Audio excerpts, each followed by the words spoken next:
we'll kick on. Today's session is all around MS-900, Microsoft 365 fundamentals, right? The course provides a comprehensive introduction to Microsoft 365 and its wider taxonomy of services, focusing on cloud concepts, core services, security, compliance, bit around privacy, as well as pricing. It's designed for beginners who want to understand how Microsoft 365 solutions can enhance productivity, collaboration, and communication through the likes of Viva Engage, Microsoft Teams, the productivity suite, right?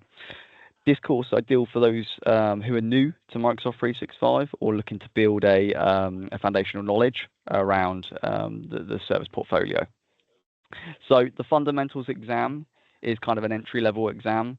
Once you start to get the swing of things, i.e. You pass the MS-900 fundamentals, you pass the AZ-900 fundamentals, then you start to look at the associate-led exams, moving towards the expert-led exams. So this is kind of the starting point in regards to being accredited in the Microsoft 365 cloud ecosystem. And how this exam is broken down into 4 modules, right? 1 being describing cloud concepts, 2 being describing Microsoft 365 applications and services, albeit that being the productivity suite, describing security, compliance, privacy, and trust in Microsoft 365. As we know, the product set for security and compliance is ever expanding within the Microsoft 365 ecosystem.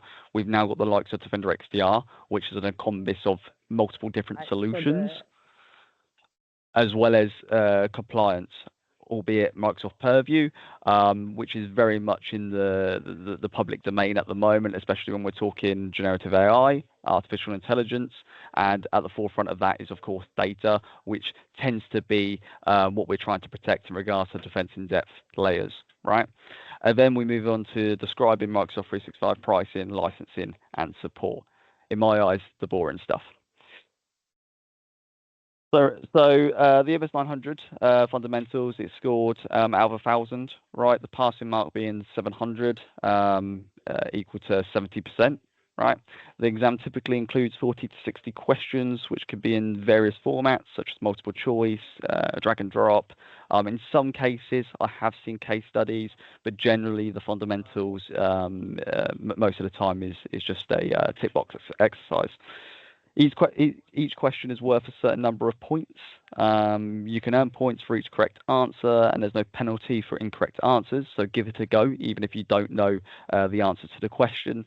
So it's beneficial to attempt. And of course, the percentages are aligned against the key modules on the slide there.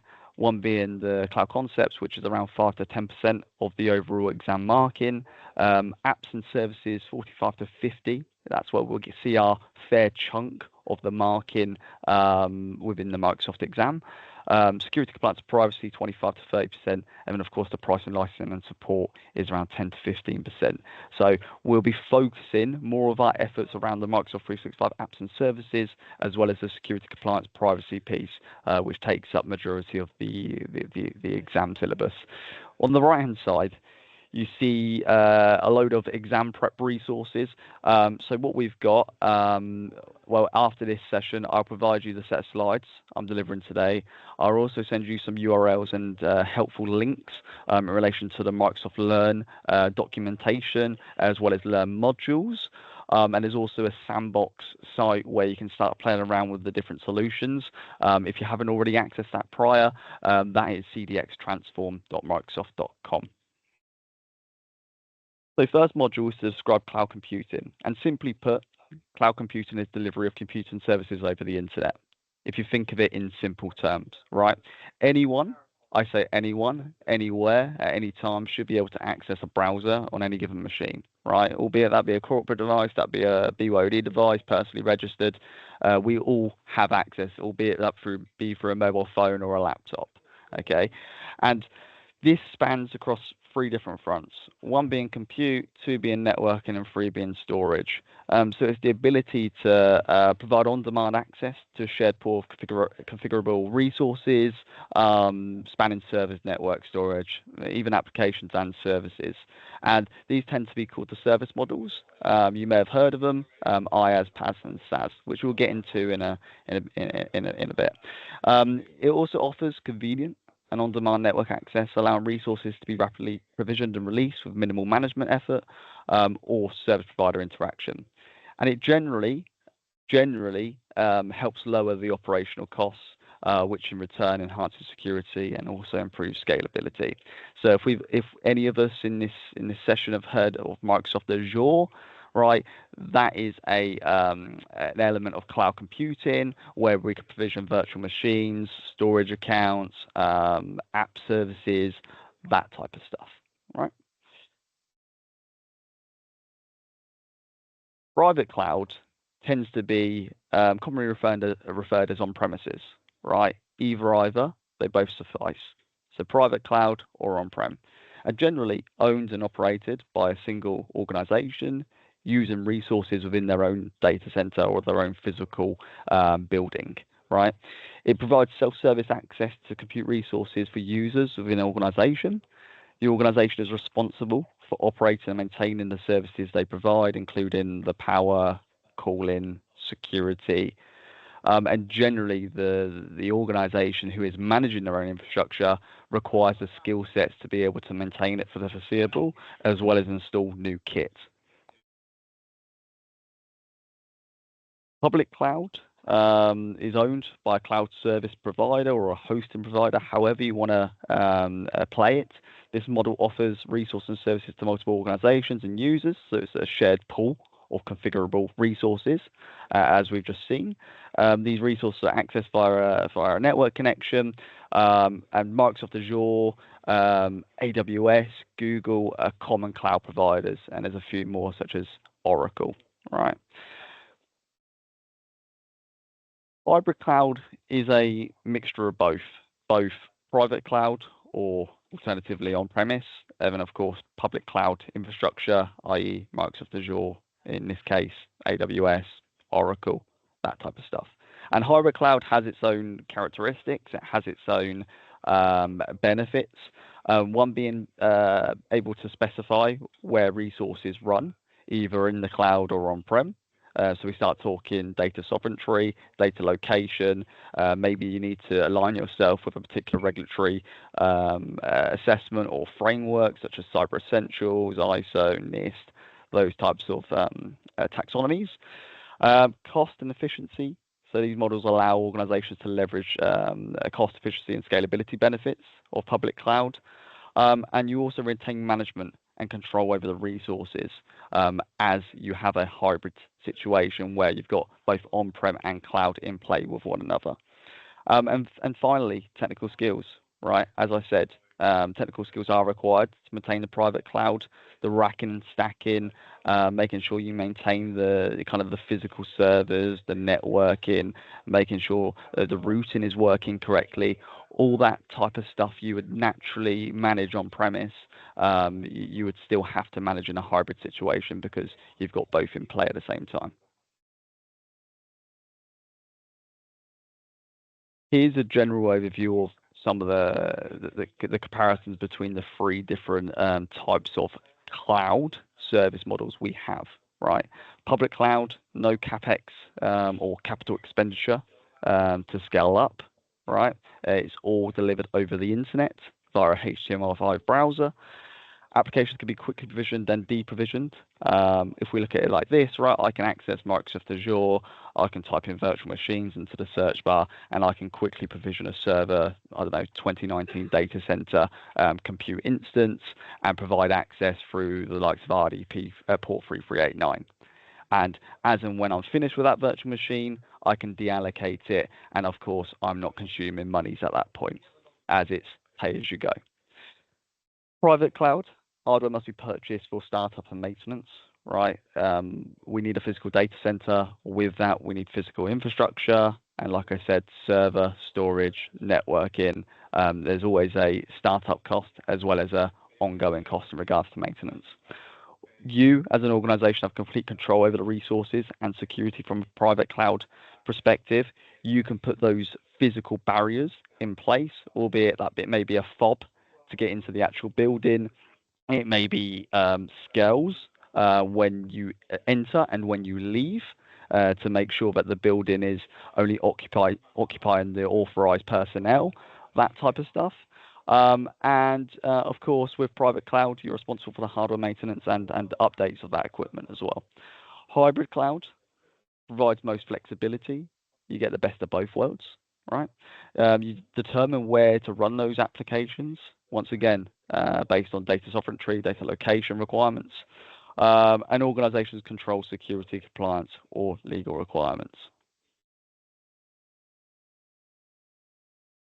So you heard the terminology CapEx, OpEx tends to float around, not just Microsoft, but just general public cloud terminology. If you've ever done business studies, you'll be you would understand these two acronyms, right? CapEx, OpEx. CapEx being spend on physical infrastructure up front, right? Tends to be when you pay for that physical infrastructure up front, the price of that infrastructure tends to depreciate over time. And generally speaking, it's a high upfront cost with the CapEx model. OpEx is operational expenditure, right? You spend on services or products as needed. Generally, you get billed immediately, and there's no upfront cost as it's pay as you use or pay as you use or pay as you go. This tends to be public cloud operational expenditure, i.e. or e.g. Microsoft Azure, right? With Microsoft Azure plans, Microsoft Azure subscriptions, it's all on a consumption-based model. You pay for what you use. And this is why we have the ability to not only provision instances or appliances in Microsoft Azure, we also have the ability to deallocate. Say, for example, okay, I've got a business what runs between the hours of 8 a.m. till 6 p.m. I may have my servers running between that period of time. After such time, i.e. between 6 p.m. to the following day at 8 a.m., those servers are deallocated. Therefore, they're not consuming Microsoft data center cooling power and security. Consumption-based model. Microsoft Azure is an example of a consumption-based model using an Azure subscription or Azure plan. The consumption-based model brings many benefits, including, like I said, no upfront costs, no need to purchase and manage costly infrastructure that may not be used to its full potential, the ability to pay for additional resources when needed, and the ability to stop paying for resources that are no longer needed. And the way in which we monitor our usage within the public cloud model, in particular within Microsoft Azure, is a solution or a service called cost management. And within there's a service pane called cost analysis, and we can break down the costings for our resources via Azure subscription, via resource group, or via resource as well. So think of it as kind of a hierarchy situation. And there is also something called tagging, where we can tag our resources based on what we provision, and of course filter using those tags to understand the cost per resource. So there's a few options in regards to Microsoft Azure costing. When we start looking at describing the benefits of using cloud services, right, and there's quite a few benefits when we talk Microsoft Cloud in particular, one being high availability. Cloud systems use redundancy, right? Most organizations will look at RTO, RPO times, so recovery time objective and recovery point objective times, especially in disaster recovery situations.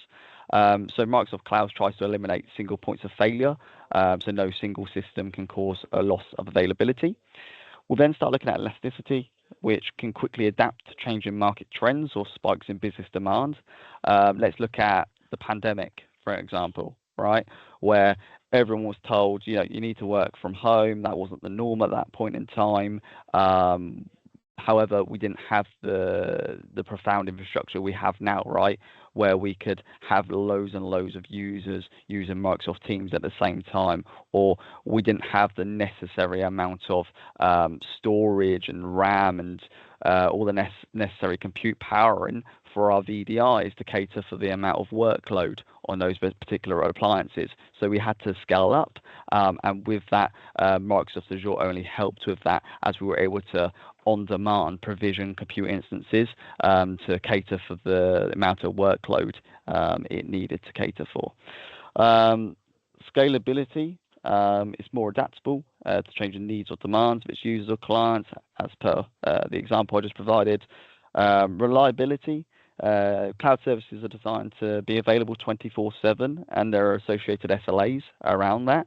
And if Microsoft, as a cloud service provider, were not to meet that SLA, they deem in regards to uptime, then there is a level of credit available to you as a partner. If I move on, reliability, predictability, security. So if we look at predictability, pay-as-you-go pricing, right? As I said, Microsoft Cloud is pay-as-you-go through Microsoft Azure. Of course, we have the Microsoft 365 licensing, which is new commerce experience, which is more monthly, annual commit. But especially when we're talking Microsoft Azure, it's pay for the resources you use and when you need them. Security is cloud security, measure to provide visibility into your data assets, right? Especially, like I said, when we're talking Gen AI. I mean, how many of us in this Teams meeting know who's using the likes of ChatGPT in our organization without asking the question, right? We should be able to see and have visibility into the applications people are using. In other words, shadow IT, right? And what data they are accessing using those services. Okay. And this is why there's a whole advocation piece on Copilot for Microsoft 365 at the moment. As we know, Copilot for Microsoft 365 leverages not only the large language model produced and managed by OpenAI, but also has access to the Microsoft Graph.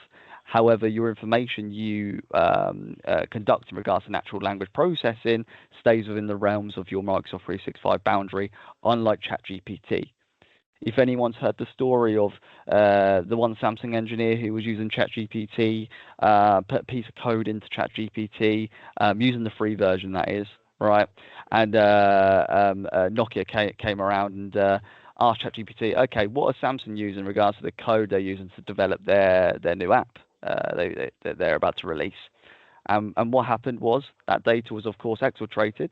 The LLM, the large language model, right, developed by OpenAI, but on behalf of ChatGPT, learned from the data input from Samsung, and Nokia were able to consume that data and then use that code to develop their app.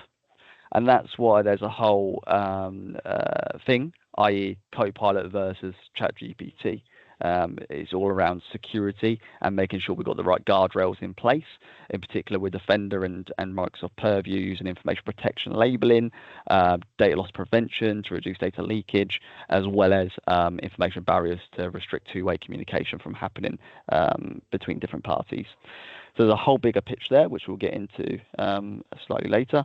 Then we look at governance, which is all around managing cloud resources, mitigating risk, and improving business outcomes in line or derived from regulatory frameworks such as NIST, Cyber Essentials, HIPAA for healthcare industry, that type of stuff. And then finally, management, right? We have an Azure management portal. We have a Microsoft 365 admin portal. We have an Intune management portal. Each one of these solutions we go through today has its own unified portal, as well as associated CLI through Microsoft PowerShell, which we can use to administer not just users, groups, applications, appliances, resources, a whole load of stuff. Describe some cloud service types. Right.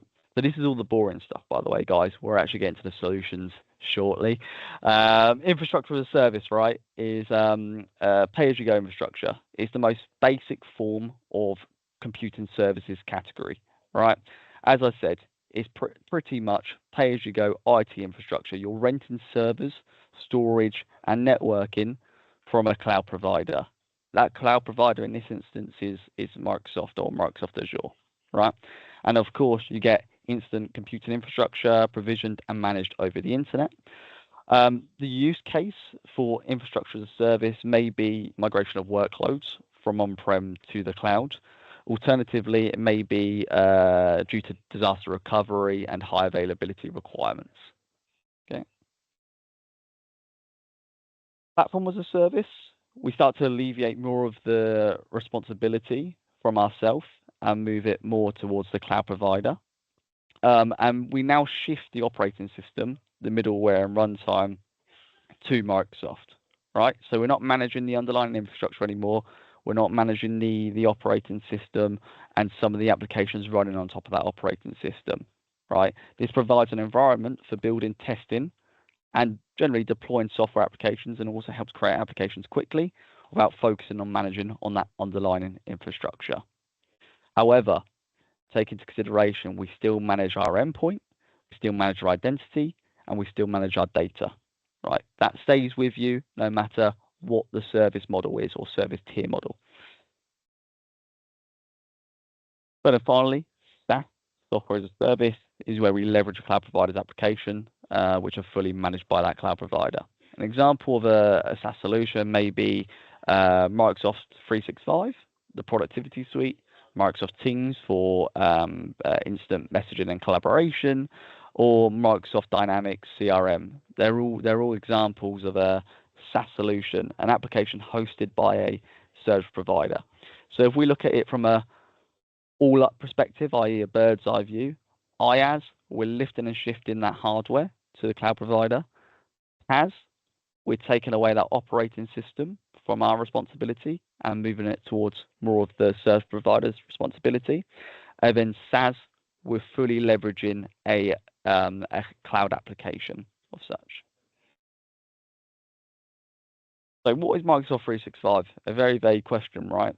But generally speaking, it's a productivity platform that combines top productivity apps from Office 365 with advanced device management, such as MDM, mobile device management, and mobile application management through Microsoft Intune, as well as intelligent security solutions such as Defender XDR and other online services, which we're going to touch base with, right?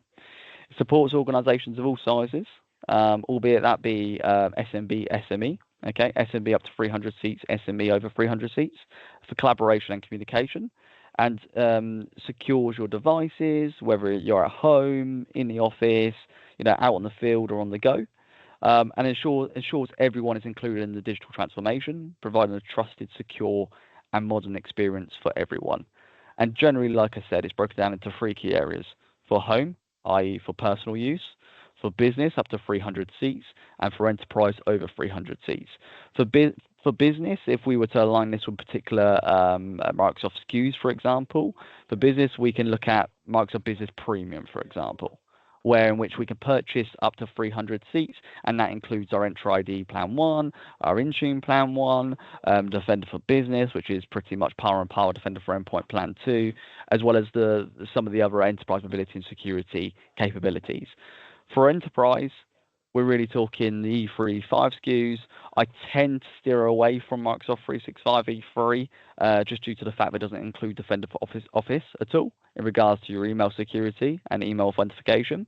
So it's normally your zero to hero SKU, Microsoft Business Premium, or E5, which is really for your enterprise grade organizations where they want the full complexity of security, including identity protection, privileged identity management, as well as some of the other advanced security capabilities Microsoft offer. Microsoft Graph is definitely the gateway to rich people-centered data and intelligence in Microsoft 365. If we didn't have Microsoft Graph, Microsoft as a solution wouldn't understand you as an individual in the organization, and it wouldn't be able to collect particular insights, right, by analyzing your user data and activities across different Microsoft products and services. Microsoft Graph really can deliver an enhanced experience that can continually get better over time and keep your users protected. It really plays a vital role in what we like to call Copilot for Microsoft 365 or Microsoft 365 Copilot, which is just an AI-powered generative AI productivity tool in Microsoft 365, which is powered by, as I said earlier, the LLMs. And what an LLM is, right? It's just a large pre-trained data set. It's a whole load of information fed by OpenAI, which is just an AI research organization, which Microsoft invested billions and billions of pounds into. I want to say back in 2019. So you can say, in other words, they've acquired them, OpenAI. And with that, it helped them develop what we like to call now Copilot for Microsoft 365.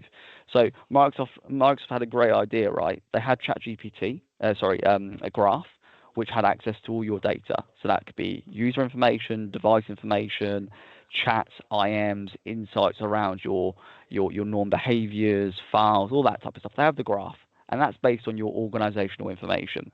They then thought, how do we provide contextually relevant information based on the information we've got via the graph, and how do we expand that scope, i.e., so it's more relevant based on what we're actually asking our search mechanism? Well, they thought, okay, let's invest in OpenAI. Let's use OpenAI's pre-trained large language model, and let's pull the two together or consolidate the two, where we have graph and we have LLM, and we make what we like to call Copilot for Microsoft 365. Okay, if you think of it this way, ChatGPT is just a large language model. It doesn't have access to your personal information. When I say personal information, I'm talking information around you within your business. Okay, and that's why it can only fetch stuff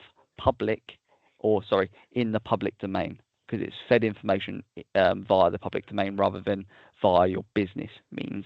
With Copilot, we get the best of both worlds, or I can ask it, okay, create me a document, but then also add contextually relevant information based on this wiki page, for example, which is hosted on the internet. So this is the power of Graph and Copilot, and we'll get into a bit more of this in a second. The differences between Office 365 and Microsoft 365 is that Microsoft 365 is a cloud-based service that brings together the best productivity apps with advanced device management, intelligent security, and also innovative online services. Office 365 includes apps such as Outlook, Word, Excel, and PowerPoint, along with such services such as Exchange, OneDrive, SharePoint, and Microsoft Teams. If you think of it in simple terms, Office 365 is just your productivity suite, i.e. the apps I've just referenced. Microsoft 365 is your productivity suite, plus your operating system, plus your security capabilities. Simple. Okay. When, where, and how we work is changing and transforming, right? Like I said earlier, we had the whole pandemic where everyone went home, and we had to scale up, and we had to make our resources available for those users so they can work at anywhere, anytime. Employees want or need more flexibility in their choice of workspace, and organizations are shifting towards more of a hybrid and flexible work approach. So to thrive in this new world of hybrid work, people and organizations need solutions that are not only productive, but also dynamic and cloud powered, right? So this is where hybrid work and frontline workers terminology comes into play. So hybrid work is a combination of traditional in-person office work and remote, off-site work.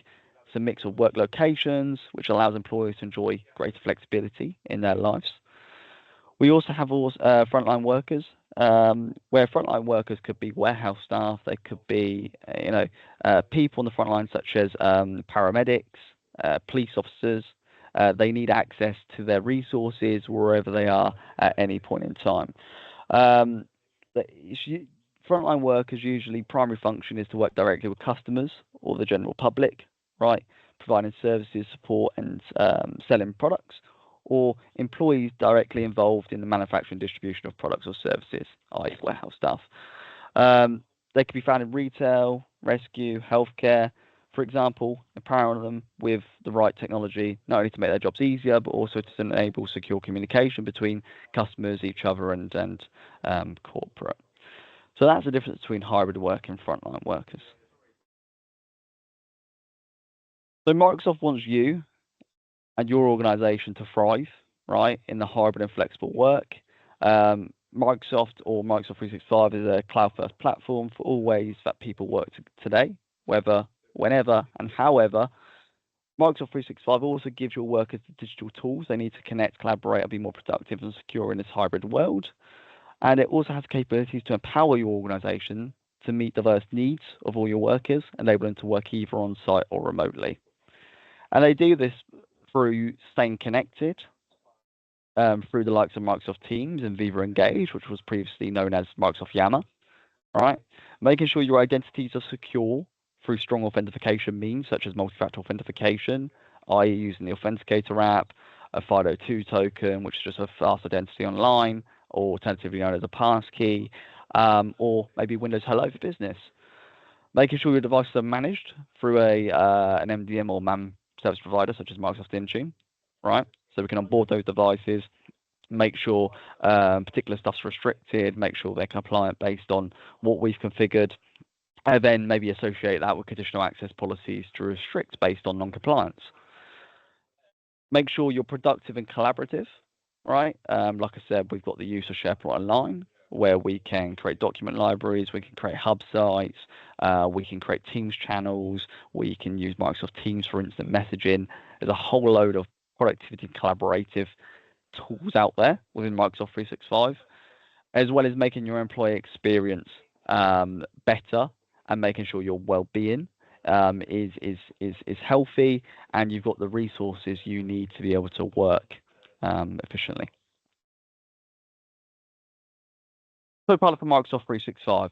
Like I said, it really does differ versus ChatGPT, but how you really want to look at it is it's your generative AI assistant you can use on a day-to-day basis, not only to help you conduct or create tasks, but also to save you time, right?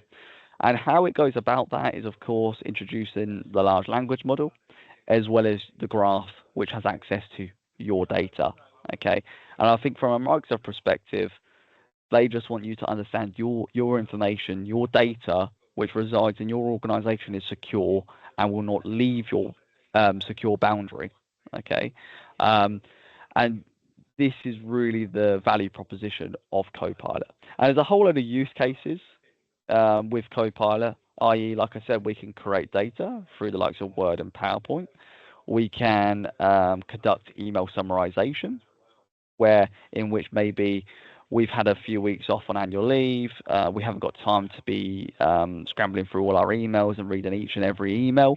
We can ask it to summarize it and extract the key points and the key information out of the given emails. Maybe it's I record this session today, me delivering the MS-900 fundamentals, and with that, for those people who have to leave early, they want to quickly summarize the meeting based on what was said. Was my name referenced? What was the output of the today's meeting? Was there any action points left from my perspective? That kind of stuff. And we can also use it as a Grammarly solution, where in which it can structure sentences, create paragraphs for you, transform those paragraphs into tables. There's a whole load of functionality there with Copilot for Microsoft 365. And when we get to the demo, I can show you that in action as well. That's not a problem. And funny enough, here's the demo. So what we do now is just explore a bit of the Microsoft 365 tenant. So we'll look at the productivity suite and we'll also look at the admin console. So if I just pull over. So this is the Microsoft 365 Admin Center, right? This is my demo instance where I've got a few test users ranging from user 1 to user 10, and then you've got myself and you've got my colleague Steve, right? It's a very empty tenant at the moment. There's very little data, but there is the ability to, of course, administer users, manage groups, manage role-based access control, also review the service health reports as well. So from my perspective, it's just navigating around the portal, and then we'll look at the productivity suite as well as Copilot for Microsoft 365. So from the get-go, this is very standardized across different solutions, right? You've got a dashboard. This dashboard consists of known information, collateral, FAQs, as well as some quick fire action panes you can use to either add users or reset passwords. Okay, if I expand the scope here for users, I can click active users and I can see a list of all my users within my Entra ID directory. Entra ID was formerly known as Azure Active Directory, and that's just our IDP provider, which leverages modern authentication for the ability to be able to manage users, groups, and applications. Okay, and like I said, I've got a action cards up here, where I can add a user. I can create a user from a template, add multiple users in bulk, require what we like to call per user multi-factor authentication, which is not recommended. If you are to enforce MFA, you want to be enforcing MFA using either conditional access, which is part and parcel of Entra ID Plan 1, which you get within Microsoft Business Premium, or by using security defaults, which is an alternative to per user multi-factor authentication. But the problem with security defaults is it's a all-in or nothing approach, where you can't tailor it to your requirements, and you can't go as granular as if you were to implement conditional access policies with the likes of name locations, identity protection integration, that kind of stuff, right? We've got options to delete user, where in which if I was to delete a user now, right, I would have 30 days to recover that user from the deleted user pane over here. I can reset passwords as well from this pane. And this, of course, all needs relevant role-based access control to be able to enact these actions or invoke these actions, right? For me as a user, if I was to click into my user profile, I'm a global administrator, but there are several different roles we could assign to myself based on the approach of zero trust methodology, i.e. least privilege, okay?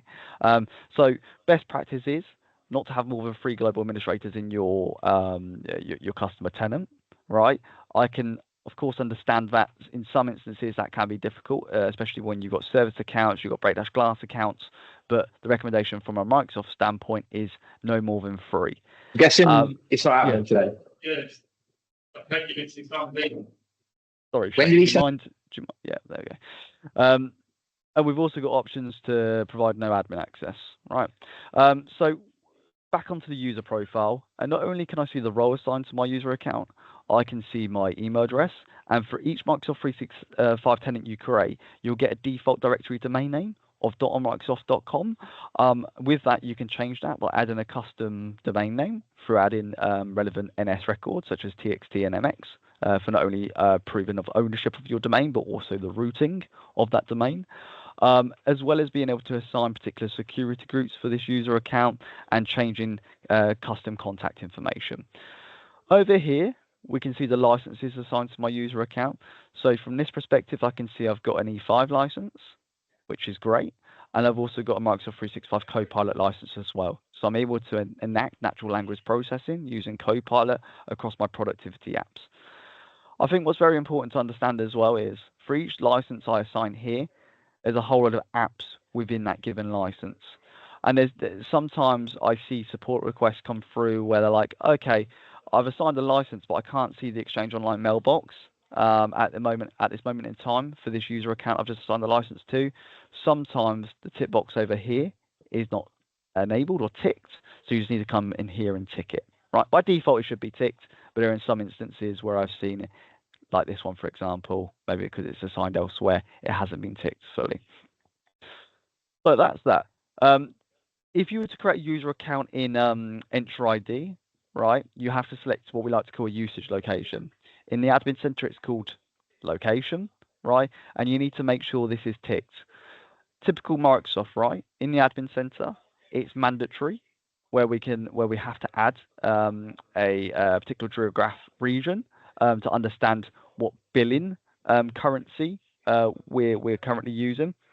But in Entra, it's not mandatory, so you can actually create a user account without a usage location, and then you go ahead and try and assign a license to that user, and it says, no, sorry, you can't assign the license because you haven't selected a usage location.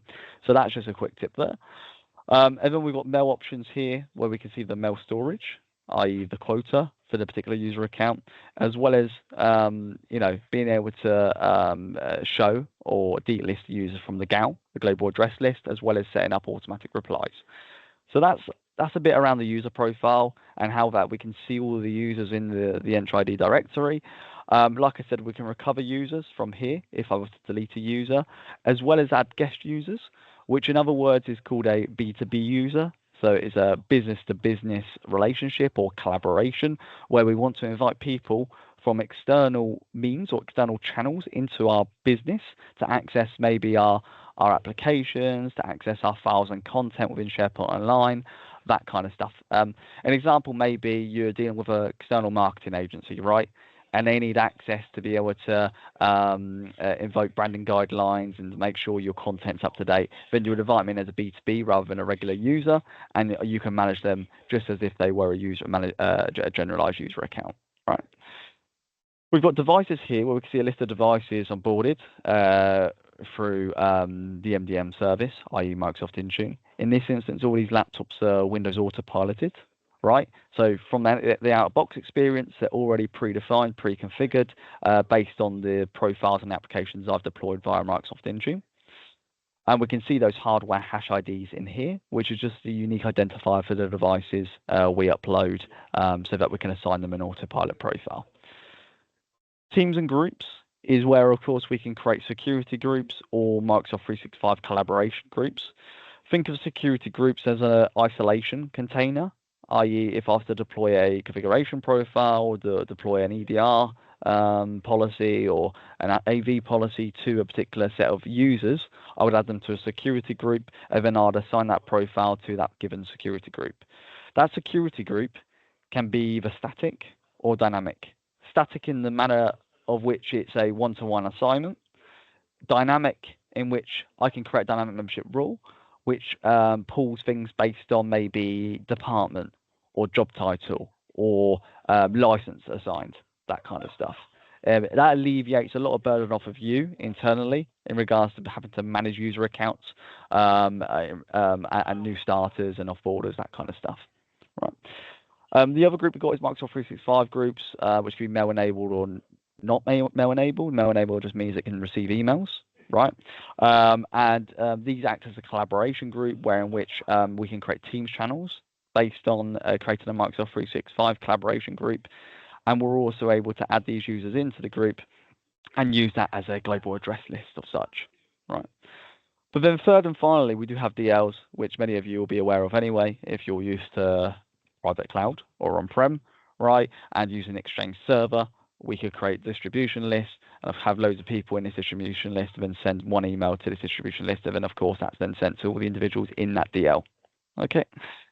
Same principle here. If I delete a group, I've got 30 days to recover. And I'm also able to convert individual mailboxes into shared mailboxes. In regards to roles, this is where I'd manage roles, okay, ranging from global administrator, security admin, help desk admin.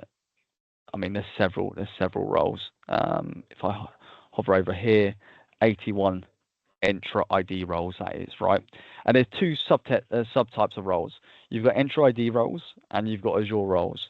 Entra ID roles is for management of Microsoft 365 services.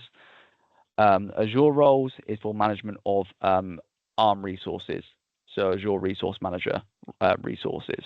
Okay, that including storage accounts, virtual machines, application services, web apps, that kind of stuff. Okay. And like I said, we can assign roles through clicking a role here, and I can assign an admin here. I can go here and add user.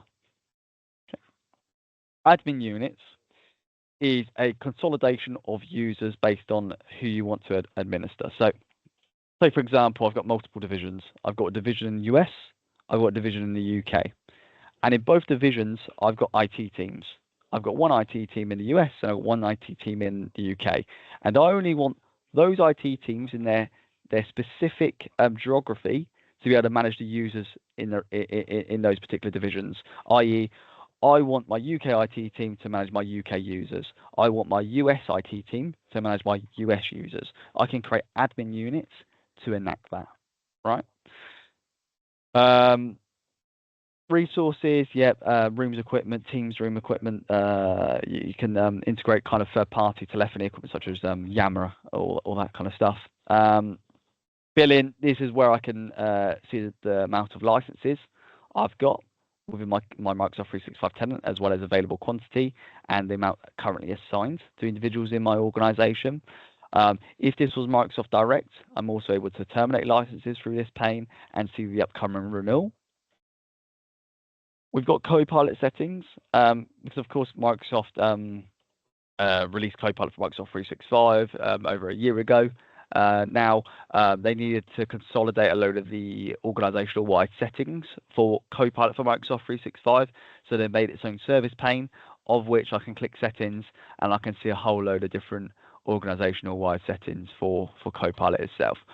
One in which needs to be highlighted is Microsoft Copilot self-service purchases. I highly recommend you as an administrator, if you are, to do not allow self-service purchase of Copilot for Microsoft 365. This completely go against the approach of kind of secure by default and the whole zero trust methodology, where we're trying to revoke people from purchasing stuff they shouldn't be purchasing. So please change this to do not allow rather than allow. What this means in essence is end users can potentially purchase Copilot for Microsoft 365 on their own basis, on their own means, of which they could use Copilot for Microsoft 365 to potentially uncover data which they shouldn't uncover. So this needs to be set to do not allow. We've got support here, where we've got help and support, and this is if you were to raise a support ticket to Microsoft, right? Then of course we've got settings where we can add that custom domain name I talked about earlier, right? Where we can upload the TXT to prove ownership of the domain, as well as set up the MX records to define the routing of where my email is being sent from and to. And there's a few other peripheral services down here, such as service health, where we can see service degradation around particular services, as well as advisories. And then we've got the quick action pane here, where we can access all the different admin centers. So that's the Microsoft 365 admin center from a high level. I went into a bit more detail than you need to know for the exam, but I always think it's of value to do so. So now if we were to type in portal.office.com, this will take us to, of course, kind of the end user piece around Microsoft 365, right, where I can access my productivity apps. If I've been assigned applicable admin roles, I can access the admin console here, and I can also access stuff like OneDrive, where my files on demand reside, as well as the ability to access Copilot for M365 chat. Okay, so Copilot for Microsoft 365 chat, if you're licensed with Copilot, is just the ability to conduct natural language processing and ask Copilot anything around either the business as a whole, or particular files, or a general question where you could probably fetch information from the internet. So I could ask it, maybe you notice that I've got a user account in my organization called Steve Miles. So if I was to come into Copilot and put, who is Steve Miles? Because I've got the option up here set to work, what this will do is it will interact with Microsoft Graph, and it will say, okay, what contact information, which we looked at earlier, i.e. Steve Miles' contact information down here, can we see? At the moment, there's nothing here, right? But if I was to put a job title here as, I don't know, CTO, right, and ask Copilot who is Steve Miles, it'll be able to say, okay, Steve Miles is CTO at, what's the company name? SPF Demo. So that's just an example of Copilot for Microsoft 365 being able to take what you said, leverage the graph, and then provide you a contextual summary of what you're actually asking in regards to an output. And of course, if I wanted to kind of expand on this a bit more, I've got the ability down here to click here and enable web content, where in which, if it can't find a whole load of stuff around Steve, it can actually go out to the internet. And if there's maybe a particular LinkedIn profile on Steve Miles, or maybe he's hosted a webinar on maybe the West Coast Cloud website at one stage, it'll be able to pull that event then not only tell me that he's the CTO for West Coast, but also say he's actually conducting a webinar on Z date, right? So there's a whole load of stuff you could do with Copilot for Microsoft 365 Chat.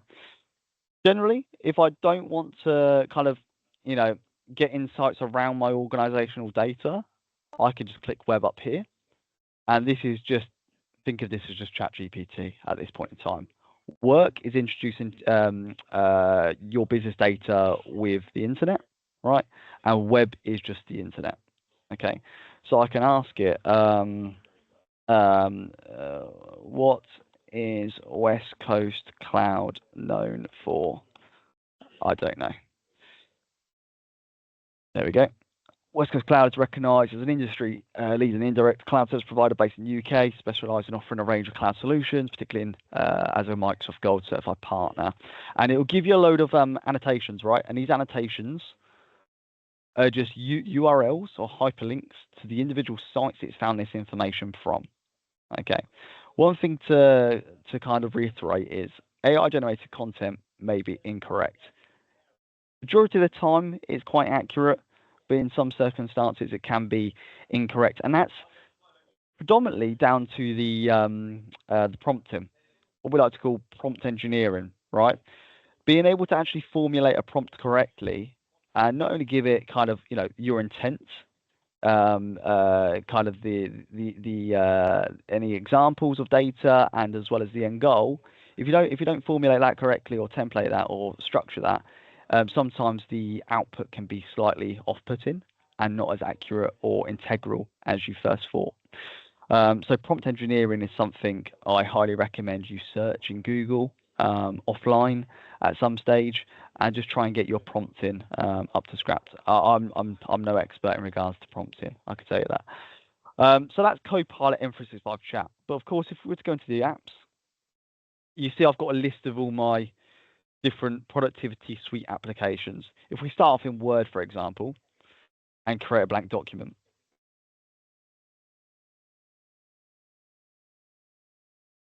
Straight away, okay, it's a blank document. And maybe your managers came over to you and said, all right, Rio, I need you to write a proposal on Copilot for Microsoft 365. Why, as a business, will this benefit me and the wider users?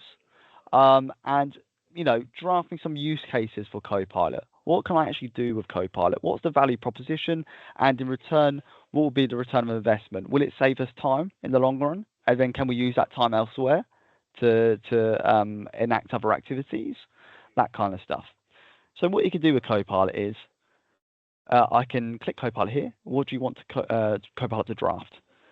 Create me a proposal on Copilot for M365 and its use cases. I mean, and this could be anything, right? I'm just not that imaginative.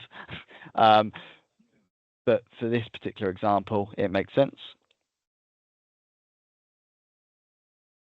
And you see, in a matter of, I want to say minutes, but a matter of seconds, it's drafted you a full-blown proposal, albeit this not being the final iteration one bit, right? There will be stuff you need to tweak, will be stuff you would like to add or amend. But what it has done, it saves you a lot of time, and it's got you off the mark in regards to kind of that, that blocker in your head. Where do I start?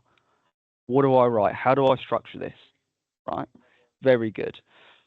And then I've of course got the option to keep it, or I can regenerate it, or I can ask it to maybe consolidate this. I want this a bit shorter. I want this only on one page. So if I say keep it, cool, draft me an initial proposal. I can highlight a particular paragraph, right? And I can click Copilot here. And with this, I can ask it to auto rewrite the paragraph. Maybe I'm not happy with this paragraph, right? It doesn't sound right. That kind of stuff. I can auto rewrite, and it'll give me a few iterations. Hopefully, yeah, it's gonna be free. I can skip through those iterations. I can also say, okay, don't just replace this, insert below. And it's not, and there we go. I've got them side by side, and I can decipher whether or not I want to remove one or keep the other one. Alternatively, I can visualize as a table. This paragraph may not be the best paragraph to visualize as a table. Maybe we want to visualize these points here, right? 1 to 5. So I could go here and visualize as a table.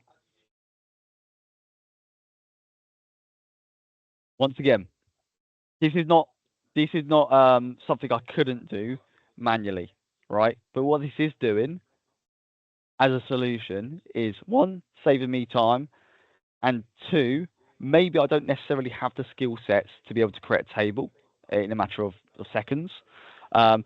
Maybe it gets me off that initial stumbling block of where do I start, how do I formulate this, and then of course moving forward I could just amend it as I see fit. So I can keep that. Brilliant. So not only have we created a proposal with Copilot, we've been able to rewrite paragraphs, add new lines, amend, tweak, and also visualize data in a chart, in a table. So very easy. So that's just Word. That's one app. So if I come out of here, go to apps, and go to PowerPoint, create blank presentation. So this is once again a blank presentation. Manager comes over and says, Rio, we got a statement of work, or I need you to create a presentation on lions in Africa, for example. Really random, but it's one of those Microsoft examples where you go to their events and they're like, okay, we're just going to create a PowerPoint on lions in Africa. So I go to Copilot at the top. And once again, Copilot up here, create a presentation about. Okay, great. Create me a presentation about lions in Africa. Enter. And it tends to create 10 to 12 slides. It will provide you a breakdown in regards to the structure of the PowerPoint presentation, and of course you can move this based on your liking. All right, and what I can do here is I can generate slides.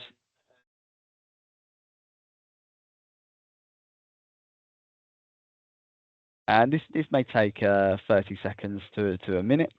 And the great thing about Copilot and PowerPoint is, if you've got branding guidelines, and we all know how painful it is, right, to deal with marketing, right? You create a PowerPoint slide, you go to send it to maybe someone externally, and marketing's halt you right there and say, sorry, it's not in line with our branding guidelines. That needs to be redone, or we need to ratify it before it can be sent out externally. Well, the beauty with Copilot is we can actually reference branding guidelines, and I could say, create me a presentation and put it in these branding guidelines. And these branding guidelines could be West Coast Cloud's logo, font colors, font style, images from an approved image deck, that kind of stuff. That's possible. But straight away, it's created me a slide deck on lions in Africa, and it's broken down. It's created me 22 slides. It's created me placeholders. Not only does it create placeholders as well, it also creates captions in some instances, so notes. But yeah, once again, really, really, really useful. I mean, this particular PowerPoint slide may not be useful for the ecosystem we're all in regards to industry, but you probably get the gist, right? We can create this on pretty much anything, and of course you can change this as per liking. We've got an option up here in Copilot in the ribbon where we can actually ask it about particular slides. So say for example, this was a PowerPoint slide given to you by someone else. You can kind of probe it, ask it questions about key information in the deck, summarize the presentation, also create additional slides and amend existing slides, as well as reference another document, maybe a Word document, and say, create me this in a PowerPoint. I've done this in a real use case scenario where someone's come to me and said, we need a security assessment on our Microsoft estate. We need to make sure that, secure scores above this. We've got MFA. We've deprecated legacy auth protocols. We've got conditional access policies set up in play, identity protection, all that kind of stuff. So great. So I created a Word document, summarised the health of their estate, what they got in place, what they would need in regards to reducing their overall exposure and increasing security posture. And with that, I thought this isn't visually nice to look at, right? It's a load of words. So I've got Copilot to convert it into a presentation. And beyond me, it done it. And yeah, great. Convert to PDF. There we go. There's your final iteration. But yeah, a whole load of use cases there. So that's PowerPoint, right? And like I said, you can reference branding guidelines. I just haven't got it set up in this org to show you. We've also got Excel. The funny thing about Excel is, right, you need data. You need data to actually use Copilot. Because this is a sandbox instance, I don't have much data. I mean, if I open this doc here, we've got a list of usernames, ABC, and passwords, very secure, right? Password 1, password 2, 3, 4, so on and so forth. If this was an Excel sheet with a lot of data, I'll be able to go to Copilot up here, and I can ask the Copilot to visualize this data in a particular pivot, a graph, a linear graph. I can ask it to conduct a VLOOKUP between multiple worksheets if needs be. I can ask it to conduct an if lookup. That's the level of which Copilot in Excel is at. Most frequently used conditional formatting, right, where I can apply color based on a set of variables, a set of values, i.e., if value is higher than 10, mark green. If lower, mark red. That kind of stuff. Once again, not rocket science stuff, not stuff we can't do manually, but again, taking that burden off of you, so you can focus on stuff what actually really matters. I would love to say I've got data here. I don't think I have. If I can get some data later on, I'll revisit this and show you. All right. And then we've got Outlook, right? So let's see if I've got any emails. So we've got a load of emails here from Microsoft, right? These emails may be based on privileged identity management, which is around just in time and just enough access for privileged roles. We've got some audio conferencing emails, not necessarily any long emails, but say, for example, this was a long email. You can see at the moment, this is just a weekly digest of the amount of administrators we've got in our organization, ranging from global admin to directory reader. But you see up here, we've got a summary button. I can ask Copilot to summarize the email for me. And straight away, without me even having to read the email, it's identified this is coming from Microsoft Security. It's a weekly digest for my demo tenant. The email provides an overview of the PIM service and the activities for the last 7 days. There were no user activations, permanent user assignments, or assignments made in or outside of privileged identity management. And the email includes a summary of the top rules, including global admin directory reader, with options to reduce permanent assignments. So it's just demystified this email for me in a matter of seconds. And you could probably imagine if I had an email thread of 10 to 15 plus emails back and forth, how much time that would save you, right? And not only does it summarize it for you, once again, it extracts the key points and also extracts any action points based on you as an individual, as a recipient. Okay, so that's really good. Other actions we can take in that Outlook is if I was to create a new email, if I was to pop out that email, there's an option for Copilot up here. We could draft with Copilot and coach with Copilot. Draft with Copilot, as it says in the name or on the tin, right? It can write an email for us. Okay, so I can say, write me an email to Steve Miles asking if he wants to go out for lunch today, and at what time. So around those lines, right? Like I said, not very imaginative, but you get the gist. Generate. Hi Steve, hope you're doing great today. Just wondering if you'd like to go out for lunch today. If you're up for it, what time works best for you? Looking forward to catching up. Right, and I've got an option here to change the tone of the particular prompt of the particular email. I can make it longer, I can make it shorter, I can make it sound more formal, direct, casual. Never seen anyone use this, but yep, you can make it a poem as well, right? But I can make it maybe formal. I don't know why I want this formal, but we can make it formal.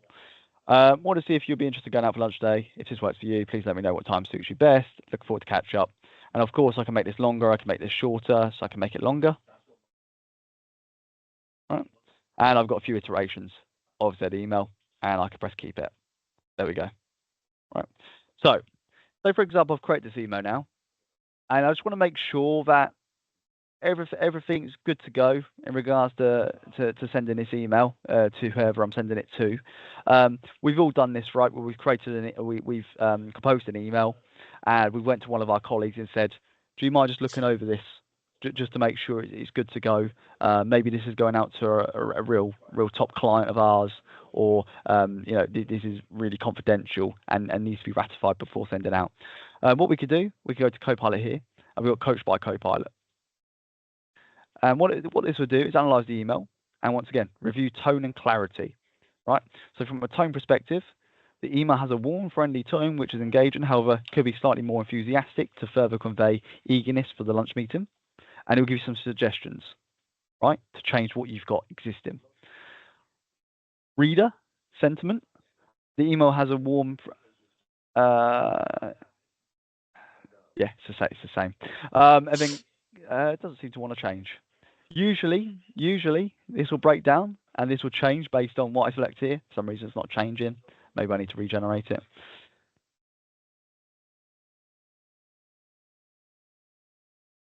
No, maybe it needs more information in the email, but you get the gist, right? It will give us guiding points on clarity, reader sentiment, as well as tone. The one thing you need to note from this perspective is, I was going to say that actually. One thing I was going to say you need to know is this doesn't actually make the amendments for you. But as per what I said earlier around Microsoft making amendments every other week, it seems like they've actually added the button now where we can apply all suggestions made. So if we were to select apply all suggestions, and then we could press either insert below or replace. Funny enough, that's relatively new. That must have changed a few weeks back because you never used to be able to change it from a single button. You would have to manually amend it. But typical Microsoft, right? Yeah, cool. And then of course we've got the placeholders there, and we can change that as we see fit. So that's Outlook. So we've been through Word, PowerPoint, Outlook, Excel briefly, and of course last but not least is Teams.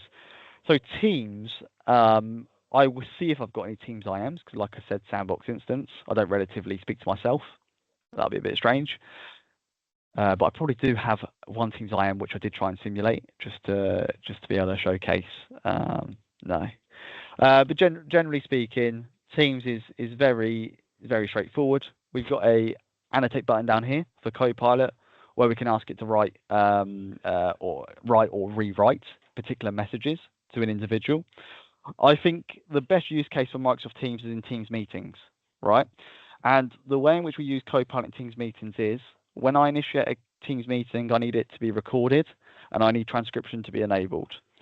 And either during the Teams meeting or after the Teams meeting, if we're talking about during the Teams meeting, I can ask it questions. Maybe I joined halfway through the meeting and I need to catch up from what I missed by not being there. It can tell me. And after the Teams meeting, you know how painful it is sometimes when you've maybe conducted a meeting with a potential client or an existing client. You've talked a lot, you've demonstrated a lot, but you can't actually remember some of the action points which were profound in that meeting. You can ask Copilot to conduct that for you and deliver those action points. And then, of course, you can just send that to the client. Right, I use it quite a lot of time where in which I'm really engaged in the Teams meeting, I'm delivering a demo, delivering a set of slides, etc. But you're not actually taking into account that, okay, I need to write down some notes based on what action points will be in the next week or so. Copilot can take those action points and kind of summarize that for you and formulate that into kind of a structured email. So that's really good. Teams. So if we come out of here, and we're going to get back to slides because I diverged quite a lot, but I thought it was of value just to show you the capabilities of Copilot because I'm talking about it a lot today. So if I come back, so what's the time actually? 10 o'clock. Do we want to take a quick break? And then we can come back in. I want to say 20 past 10, and we'll kick on with this module, Describe Productivity Solutions for Microsoft 365. So if everyone just takes a quick break, go and get a glass of drink, and we'll come back at 20 past, if that's okay. Sure. Yep, no problem. Cool. Yeah, thanks.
Real. So it's 20 past, guys. We'll kick on. I'm very time conscious. I don't want to take up all your time. Module 2, describe productivity solutions within Microsoft 365. So it does tend to get a bit more interesting now, start to get a bit more interesting. The initial module or first few slides was all around cloud concepts. We now start looking at some of the productivity solutions in Microsoft 365 and touching base with some of the particular admin centers. So next slide. So just kind of a recap of kind of what we went through in regards to productivity capabilities and benefits in Microsoft 365. We looked at unleashing your creativity, i.e. being able to create information, summarize emails, perform actions with Copilot from Microsoft 365, and in return reduce time and burden on you guys. So that's Copilot from Microsoft 365.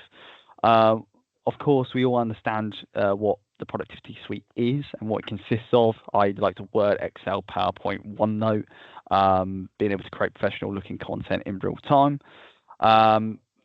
Organize and access files and photos wherever you are. Of course, that's Microsoft OneDrive. It's where we store our personal documents. It's also the backbone to whatever we do, SharePoint Online and Teams. Work and communicate with your team from anywhere. Of course, previously known as Skype for Business, or was a separate solution. Now it is Microsoft Teams, where not only can we jump on Teams meeting, such as this Teams meeting, we can send Teams IMs, we can create channels, we can collaborate with people in those channels, upload files, share files, that kind of stuff. We've got being able to stay connected and simplifying scheduling between not only yourself, but others and peers. Of course, Microsoft Outlook, we can send, receive emails. Stay up to date through business email and calendaring, Microsoft Exchange from an admin perspective. Optimize and simplify operations with Microsoft Project Planner and Bookings. If anyone's ever used Microsoft Bookings, it's just a place where you can, of course, book people's time through a kind of a catalog of services. So say, for example, I provide a level of partner technical enablement or consultancy services. I can create my bookings page, right? And I can send you a URL for that booking page. You can go onto that booking page and then book some time with me at an appropriate time, as it has access to my calendar and can see when I'm available and when I'm not available. Forms and lists as well. Streamline everyday processes with Microsoft Power Apps and Power Automate. Simple words or simple term for Power Apps and Power Automate would be low code, no code solution, right? It's not there for developers per se. It's there for people who aren't developers and want to try and develop. That's how I put it anyway, right? So automate business processes for new starter on offboarding, maybe change of job role, or it could be just automating some sort of process in-house. Maybe it's booking a particular meeting room, for example. We can use the likes of Power Automate. Power Apps is if you want to create your own application, right, or website. Yeah, there's a whole lot of capabilities there. Microsoft 365 Apps is available in both Apps for Business and Apps for Enterprise based on the subscription you've acquired, right? Microsoft 365 Apps has its own benefits of cloud, giving you and your users the flexibility to work anytime, anywhere, on any device, helping you be more productive and creative. You can work across multiple devices, in particular up to 5 devices for one individual user account who is licensed. Right, so you get fully installed Office apps on multiple PCs, Macs, tablets, and mobile devices, including Windows, iOS, Android, and of course you can view and edit files at home, in the office, or on the go. You can work with those apps that are always up to date. You don't need to spend time installing updates or worrying about when features be released because it's all done for you. That's the beauty and the utopia of cloud, right? Apps are updated as often as monthly based on the channel that you've opted into, and you'll always be working with the most current features. We can also work intelligently through connected experiences. So Microsoft 365 Apps includes intelligent features, also called connected experiences, to help you get work done faster and create amazing content. The connected experiences analyze your content to provide you with more recommendations to improve your work. For example, get slide design recommendations through PowerPoint Designer, editing and proofing suggestions through Editor and Word, or automatic updates to bibliography through Researcher in Word. And of course, we can work in an entirely new way, right? With Microsoft 365 Copilot or Copilot for 365, however you want to put it. It works alongside you, seamlessly embedded in your Microsoft 365 apps, which you can use daily, which we've just been through in the demonstration, and helps you stay in the flow of work and frees up your time to focus on more tasks at hand, and aims to spark creativity, boost productivity, and foster new skills, in essence, right? So describe endpoint modernization, management concepts, and deployment options in Microsoft 365. So the vast majority of different endpoint management capabilities in Microsoft 365, one being Microsoft Intune, which is our mobile device and mobile application management solution, where not only can we enroll devices into Microsoft Intune to have full management capabilities over that device, we can also push applications to that device, albeit that be apps for enterprise, that be a line of business app, that be maybe 7-Zip, maybe Adobe Acrobat. And we can also manage the device in regards to security. We can restrict USB peripherals from being plugged into the laptop. We can restrict the webcam. We can enforce background and lock screen. And we can also make sure those devices are compliant. There's a whole load of possible capabilities when it comes to Microsoft Intune. We've got Windows Autopilot, which is all around seamless enrollment of our devices straight from the manufacturer, all right, or you guys as a managed service provider. So what that means in essence is, if I go to West Coast Group as a hardware disty organization, I say, okay, I need a whole load of devices for a particular organization I've just onboarded. We need it all pre-configured and just sent straight to the end user. That's possible with Windows Autopilot, right? Because what happens is you go into Intune, you create an Autopilot profile, and you set up what we like to call a enrollment status page, ESP page, right? And you assign that to a dynamic membership rule or security group.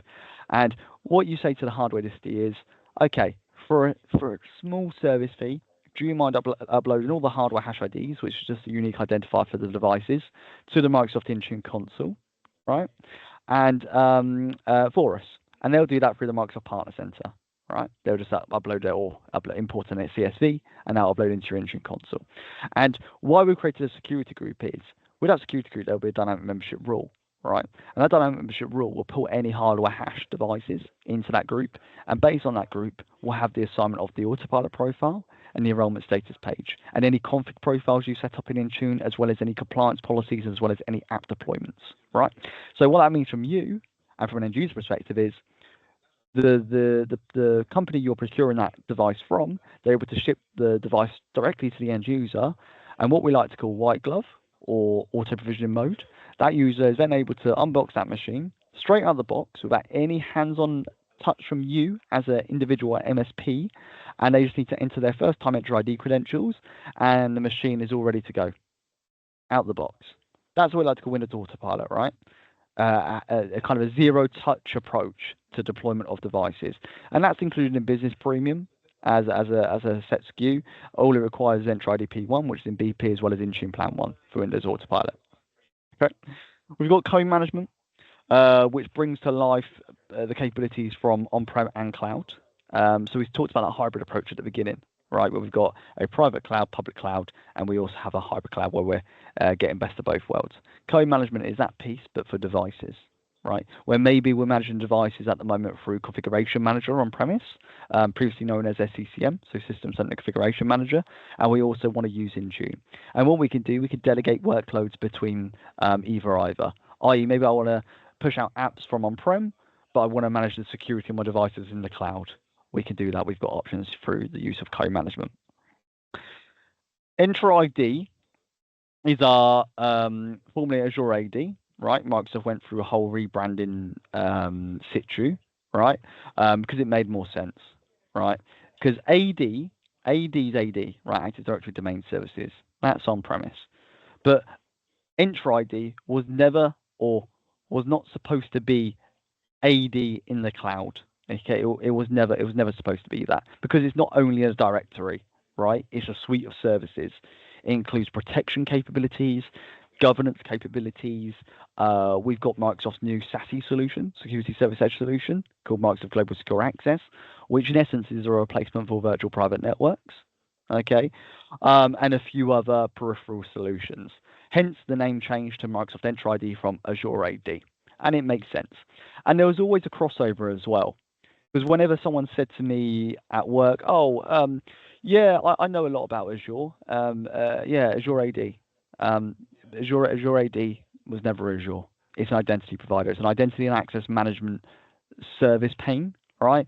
Which enacts modern authentication calls. That's what Entra ID is. When I say it enacts modern authentication calls, what does that actually mean? That's a lot of terminology, right? Well, legacy, we're talking Win server days, right? Without modern authentication, we had client and we had server, right? And for each client and for each server, we had a set of username and passwords, right?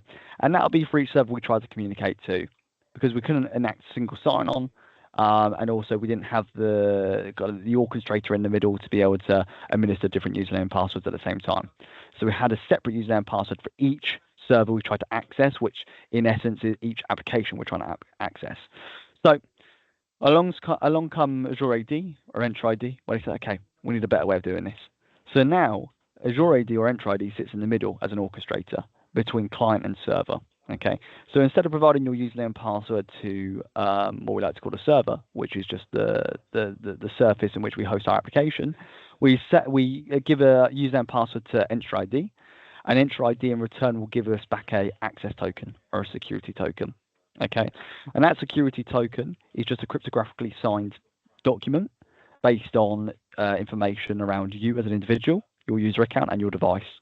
Okay, and it has something called claims in, and a claim is just information about you. Okay, and what that means from an end user perspective is they can enter their username and password once, and that will authenticate through Entra ID. Entra ID will then pass back an access token.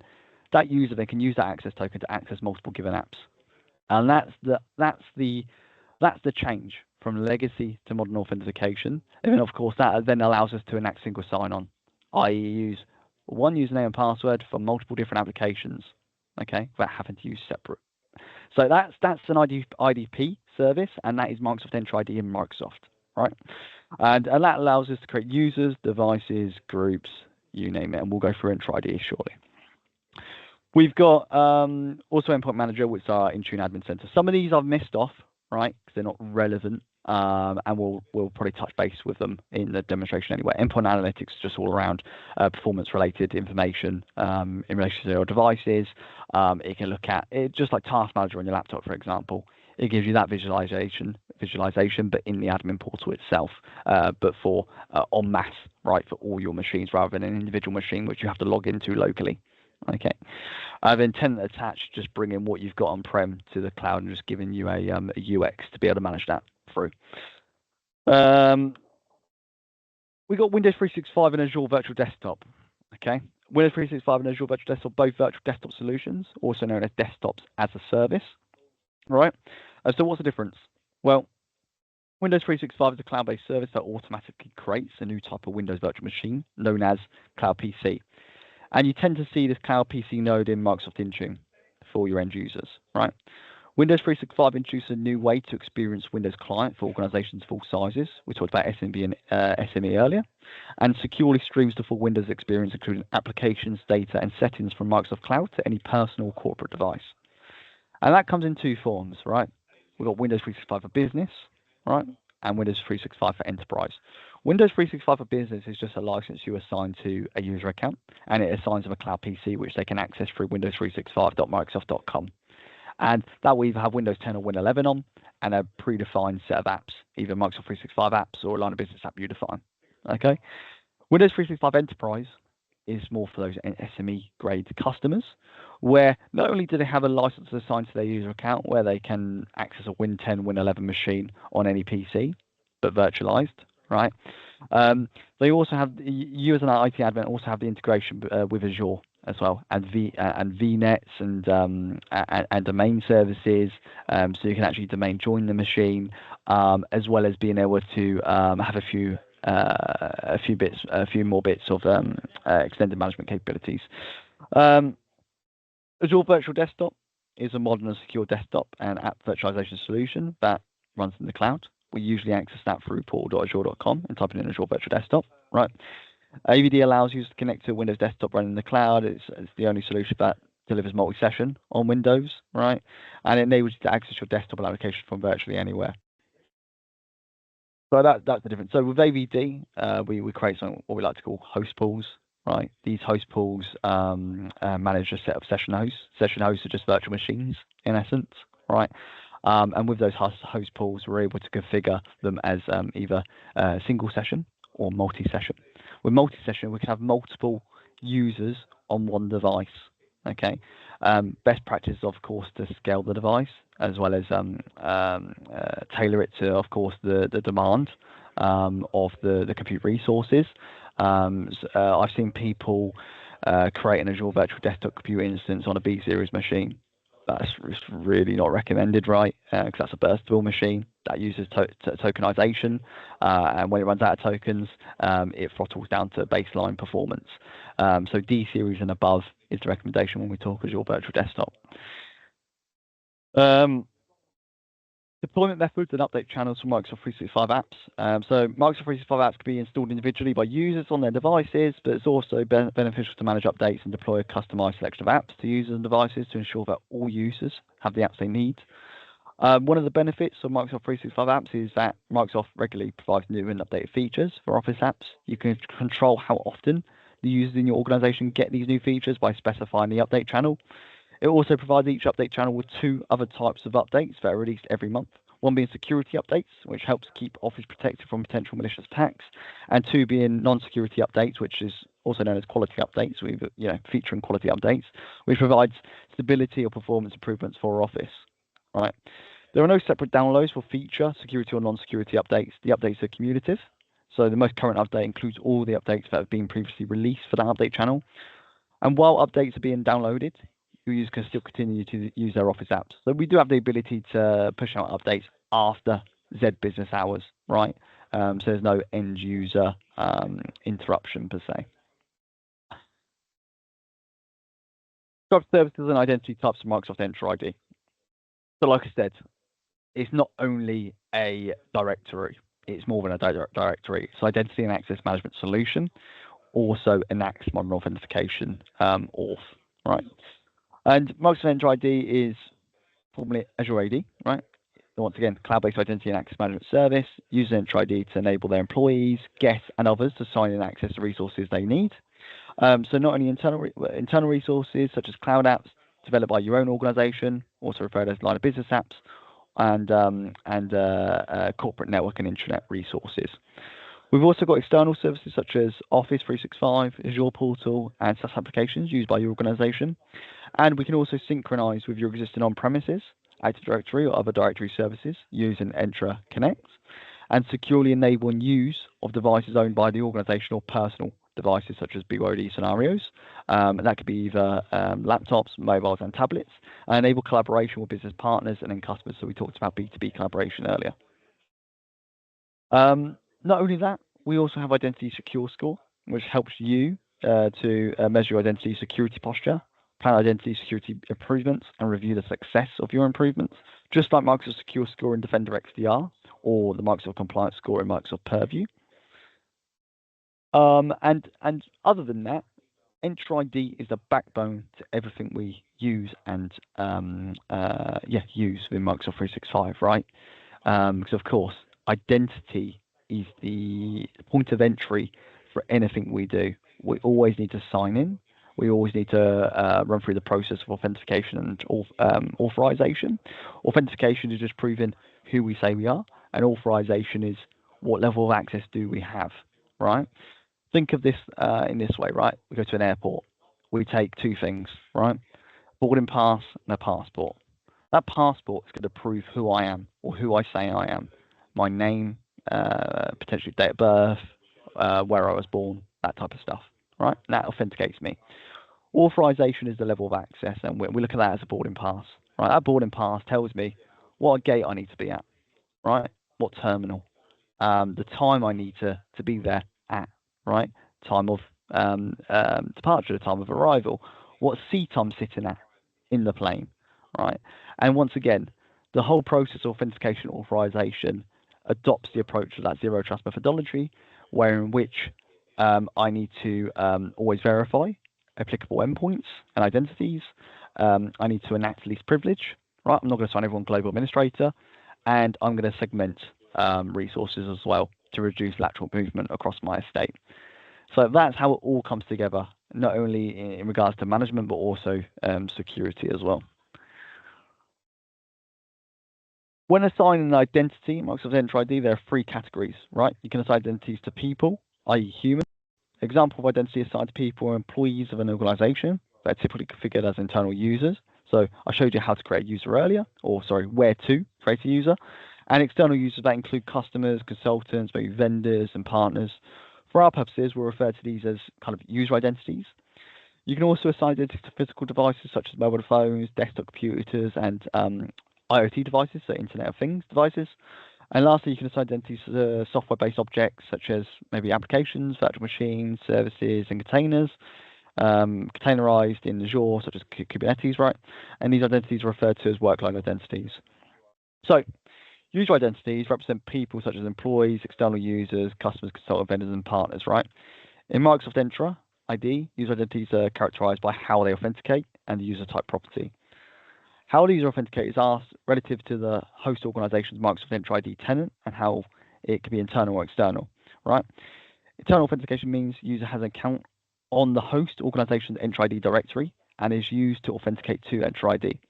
External authentication means the user authentication uses an external Entra ID account that belongs to another organization, a social network identity, or other external identity provider.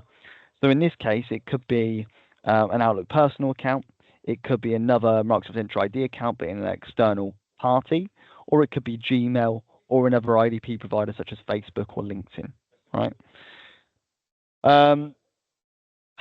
Yeah, I think that's good. Of course, yeah, you've got registered joined devices. So registered is BYD, joined is fully corporate devices, and of course, hybrid is where we're integrating our on-premise AD to Microsoft Entra ID through the use of Entra Connect, where we synchronize those identities up from on-prem to cloud. Hey, cool. Entra ID. Let's pull up Entra ID. Give me a moment. Seem to have lost my. There we go. So, how we access Entra is through entra.microsoft.com. And this will take us to the Entra ID, Microsoft Entra Admin Center, not Entra ID Admin Center, because it's more than just an IDP provider, right? And this is where you see that standardized look and feel, where we've got a dashboard with a whole load of relevant KBs, collateral, service health, and security information. Once again, we touched on identity secure score, where I can see out of the box, I've got a 22% secure score. So this is a relatively new organization, right? I haven't configured anything or much. And by out of the box, we've already got a 22% secure score. Why? Well, we start talking about a shared responsibility model, right? Between me, i.e. my organization, and Microsoft, the service provider. Microsoft, the service provider, already adopt security controls and push these out to your business. I mean, if we look at it, a few weeks back, Microsoft mandated MFA for all admin portals, albeit that be Azure, Intune, and Entra, right? And they've enforced that for any administration in the portals. It's only today I came into my sandbox instance just before the Teams meeting. I said, "Oh, you need to set up a strong authentication method because Microsoft have enforced it upon yourself." Great.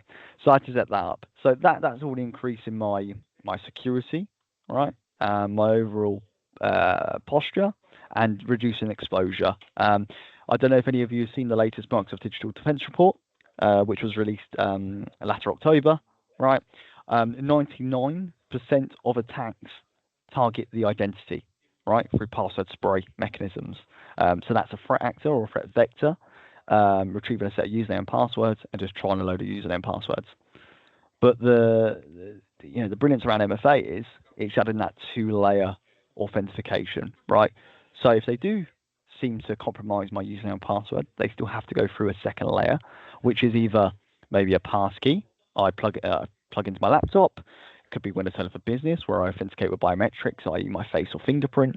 It could be the Authenticator app, where I need to number match, and it also shows me the geographic region of where that request is coming from.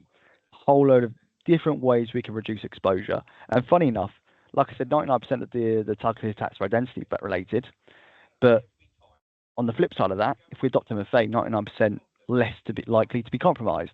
So something to think about there, right? And this is where we see the identity secure, and see all the recommendations. And we've also got some quick navigation panes here. So it's very similar feel to the admin center, right? On the left-hand side, I've got a service pane where we see identity, and this is where we can manage our directory, right?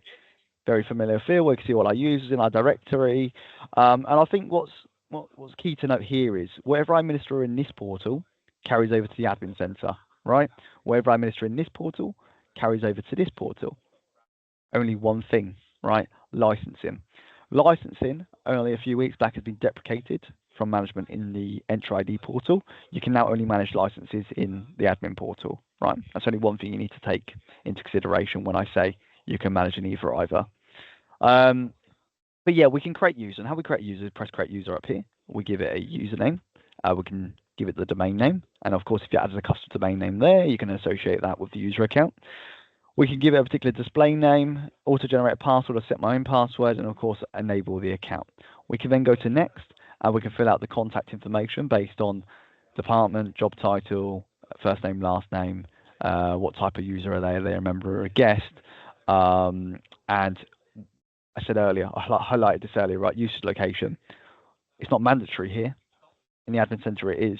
And if you don't assign its usage location in Entra and create the user and try to assign a license, it won't allow you to assign a license. So this is very important, okay? Especially if you're managing users from Entra ID, right? So once you've done that, fill out the contact information, you then can add them to either an admin unit. We talked about admin units earlier around divisions of IT admins and users, and being able to administer a particular set of people and no crossover. We can associate the user to a group, a security group, that is, and add a role. Global administrator, security admin, maybe it's password admin so they can reset passwords, that kind of stuff. And then we can press review and create. All right.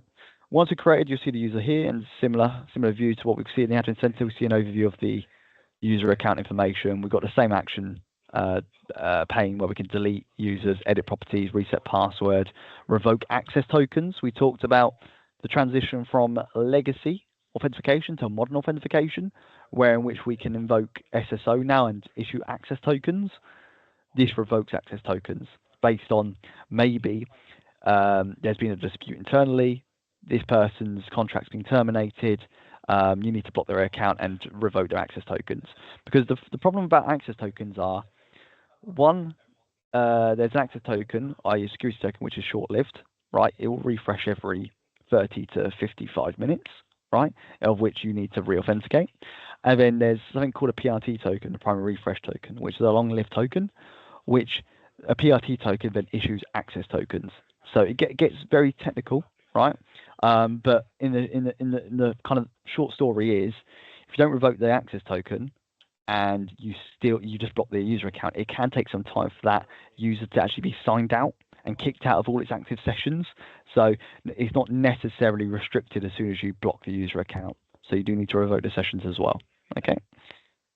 We've got sign-in logs here, where you can see the user account activity from a authentication perspective, right?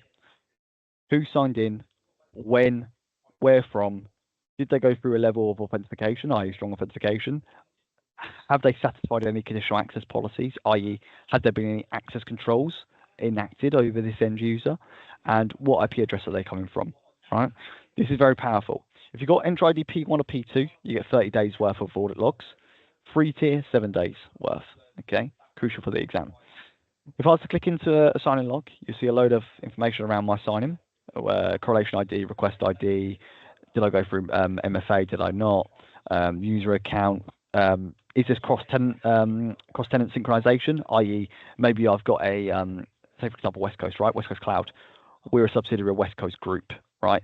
But however, we have cross-tenant synchronization established where they can speak to one another as if we were internal colleagues, which we are, right? Via Teams, via email, that kind of stuff. And we can see each other's GALs, global address lists, which we went through earlier.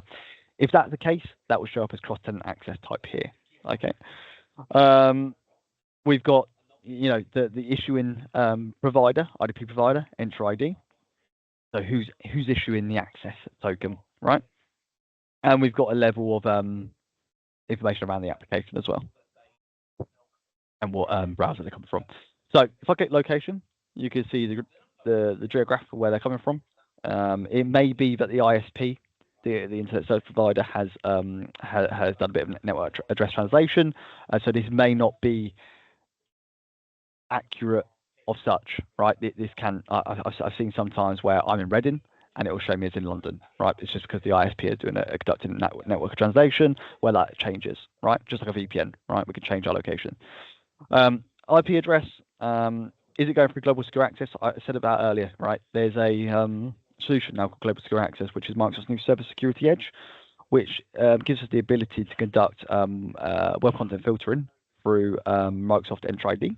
Okay, and also what we like to call ZTNA, Zero Trust Network Access, which is the ability to bring our web applications and non-web applications from on-premise to the cloud, and then use the protective actions we've got, i.e. the likes of conditional access, to secure those applications. Okay, that's Global Secure Access, relatively new solution. There's some SKUs out there at the moment for both private and internet access, but it's just good to understand. Device info is the information around the join type of this device, whether or not it's personally registered, corporate, is it compliant based on a compliance policy, the device name, etc. What level of authentication are they going through? Is it one factor, two factor authentication, and the authentication type, whether or not it's a Windows for Business, passkey, FIDO, that kind of stuff. Conditional access. If we create conditional access policies, maybe an example of conditional access policy may be to access this application in the cloud, you need to authenticate through MFA, and your device needs to be compliant, right? If not, you're blocked. If yes, you can access the application. Yeah. All conditional access policies are if-when statements, right, with a set of actions, and we'll go through CA in a second. But yeah, you can see here if any of these are blocked me, or i.e. not applied. This is very useful in assigning logs when conditional access policies are in audit mode or report only, right, where we're testing to see what would have happened if the conditional access policy was enabled, rather than what is happening now they're enforced, right? So that's assigning logs, and we've also got audit logs based on activities in relation to the users, whether or not a user account was updated, deleted, added, maybe a level of access was changed on a user account, that kind of stuff. Same principle, 30 days. If you've got premium licensing, free licensing 7 days, and we can filter that up here, right? We've got assigned roles, groups. We've been through this in the admin center, so I'm not going to bore you to death with that. And auth methods. This is where we'd see the auth methods. We can switch back to the old experience or the new experience, or we can go under protection down here and select authentication methods and set up this for the organizational wide, right?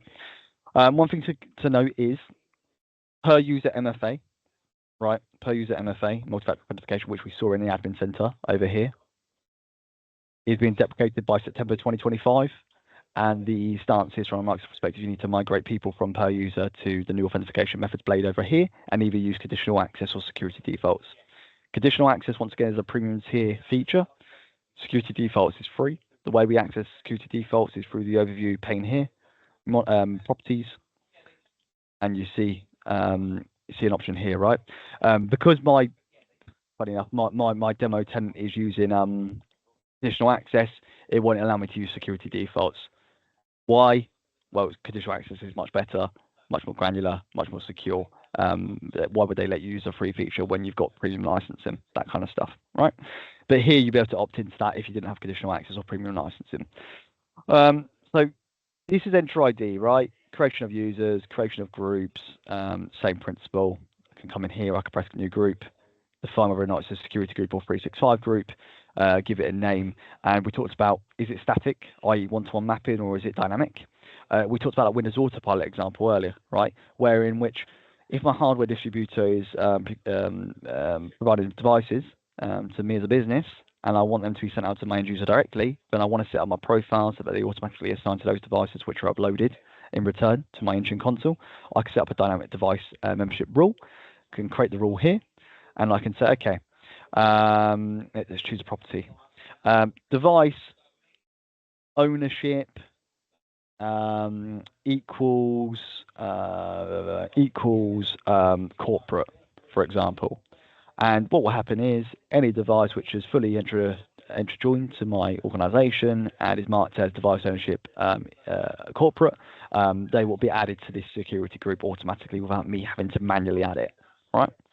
And I can associate an owner to this group, but it's a whole load of different strings I can use to pull identities and devices, all that kind of stuff into the device group.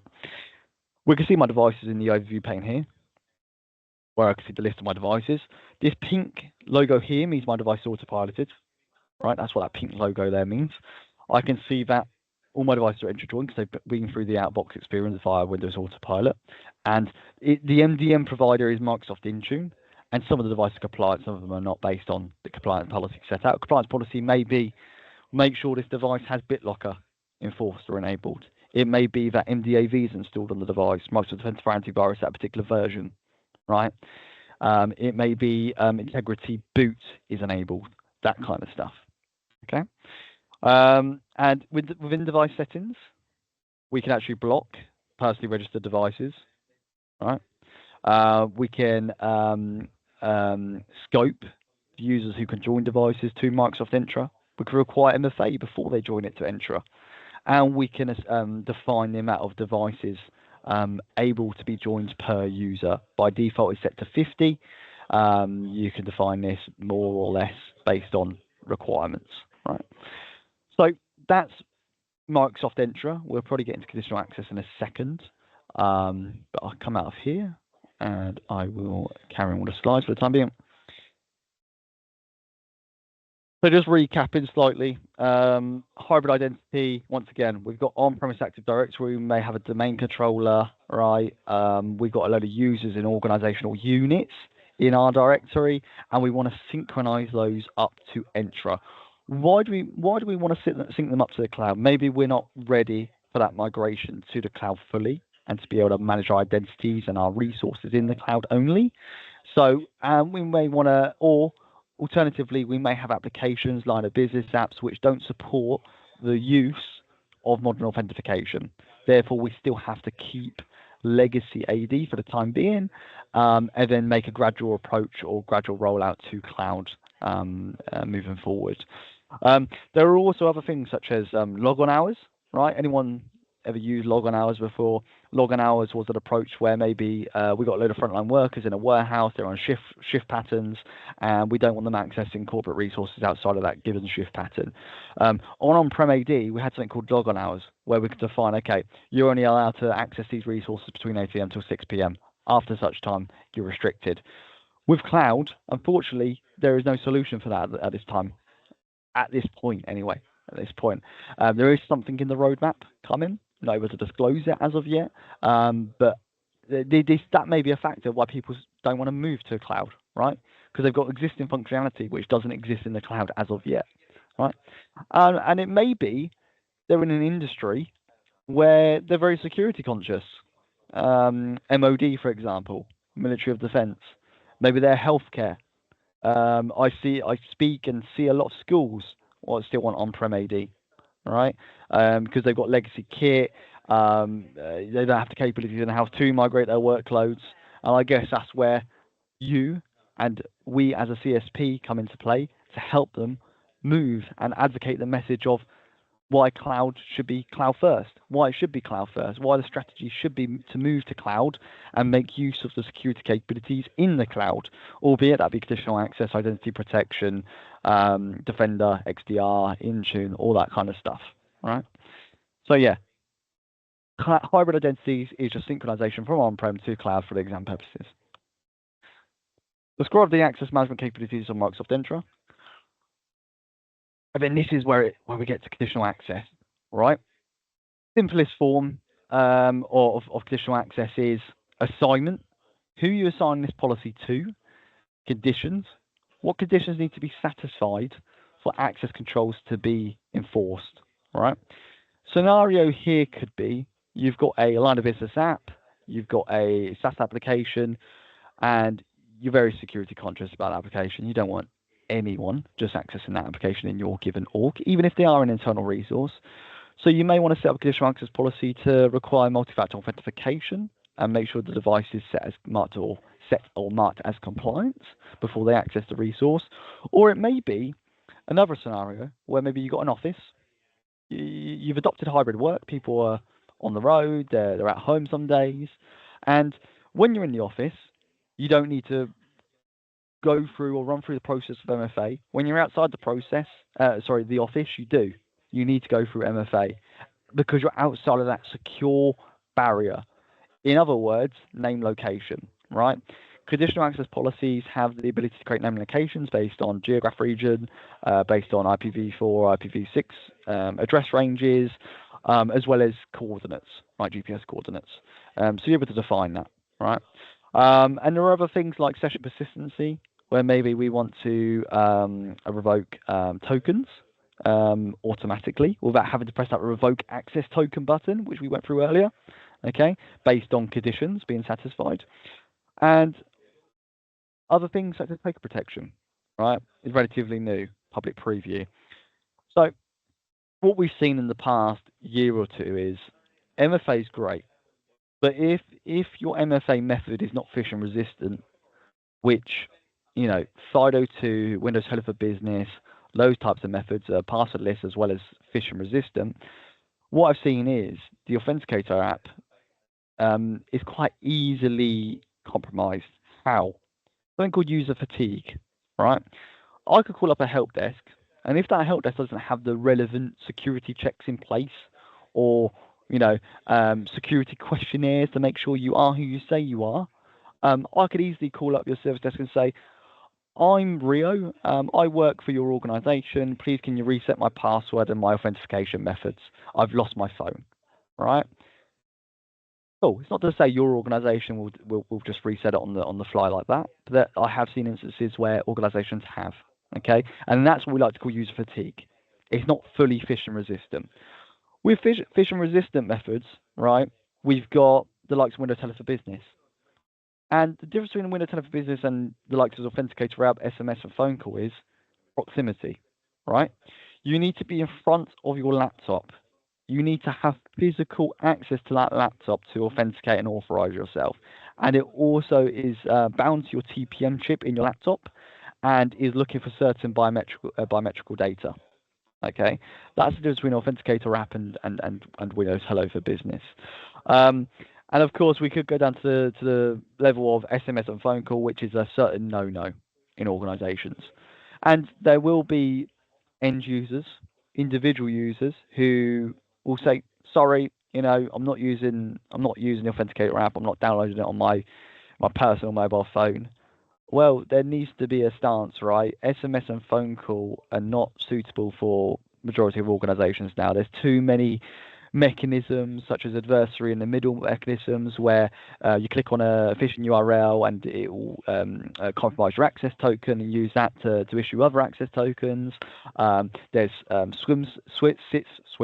SIM swapping mechanisms, right, where a threat actor can gain access to a SIM's PKID and swap it, and then use the information it's got to, of course, authenticate itself. It's not secure. The way forward is the Authenticator app with number matching at the minimum, right, where it gives you the geographical region of where it's coming from, as well as an approval notification, i.e. number matching, and phishing resistant methods such as Windows Hello for Business. You would have seen a few months back, that Microsoft made a change to the Authenticator app, where previously it was just push notification, and then they moved it to number matching. Why?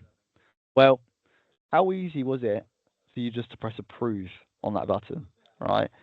And how easy for it is it for an end user to get really annoyed at loads of different notifications coming through and just pressing approve, right? A threat actor could just be sat there, just keep signing in, and at some point the end user's going to go, "Oh, just approve, get this off my screen," right? But with the change from push notification to number matching, what it does is engage the human brain, right? You actually have to think about what's on the screen versus what's on your phone, and you need to marry up the details provided. And not only that, it gives you the source of where the authentication attempt is coming from. If you're sat in the UK, if you're sat in Reading where I am, and you've got requests coming from Russia, I could tell you one thing, that's probably not legit. And you know, you would have then the ability to decline that authentication attempt, and at least it engages your brain. But like I said, the other methods are more phishing resistant in the fact that they're proximity based than anything else. But yeah, sorry, bit of a diverge. I get quite excited around security. But conditional access. All right, let's take a look at what security access is, how we can use it, how we manage it. 2 moments. So once again, how we access conditional access is entra.microsoft.com, if I can type. Oh, 2 ways to access it. Go down here, protection, conditional access, or type it up here. Conditional access, right? When I select conditional access, this will take us to a familiar landing page where we can see how many policies we've got enabled, which ones are in audit mode, and which ones are turned off, right? And how we access the policies by selecting policies on the left-hand side. This will list all the policies we've got in our organization thus far, and we can see any Microsoft managed policies as well. So Microsoft introduced an approach where they were pushing out their own mandated policies based on whether or not you have existing policies, right? What they did was they put the policy in reports only for 90 days, and after 90 days, it would flip to enable, right? And it gave the administrator 90 days to figure out whether or not they wanted to use their own custom policies or use Microsoft managed policies, okay? Based on particular scenarios such as require MFA for admins, make sure devices are compliant, block or deprecate legacy auth protocols, that kind of stuff.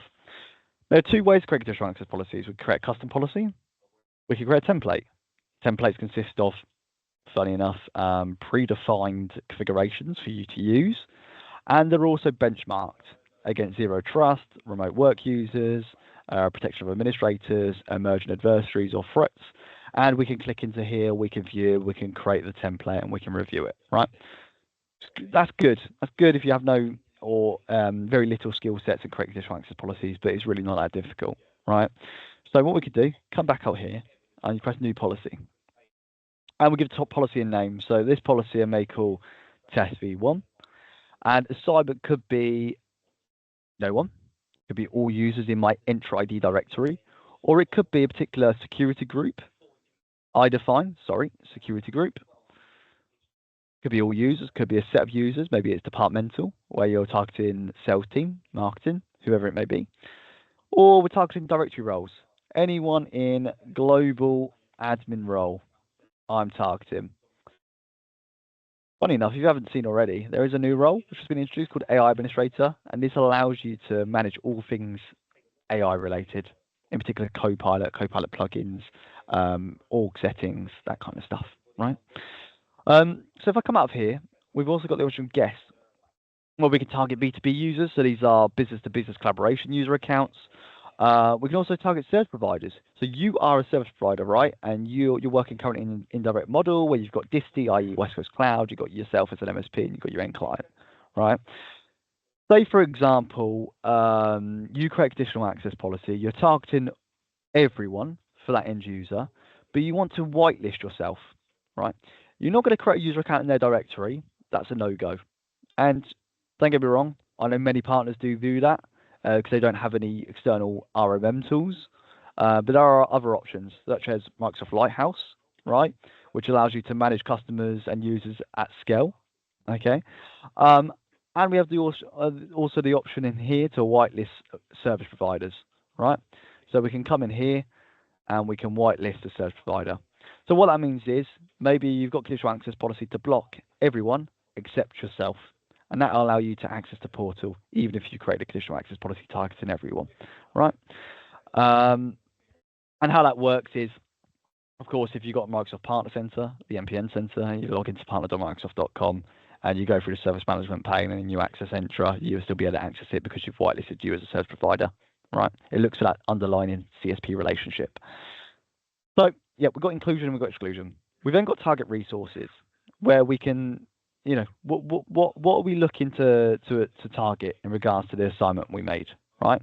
So in this instance, we're going to select all users. And we're going to say all resources.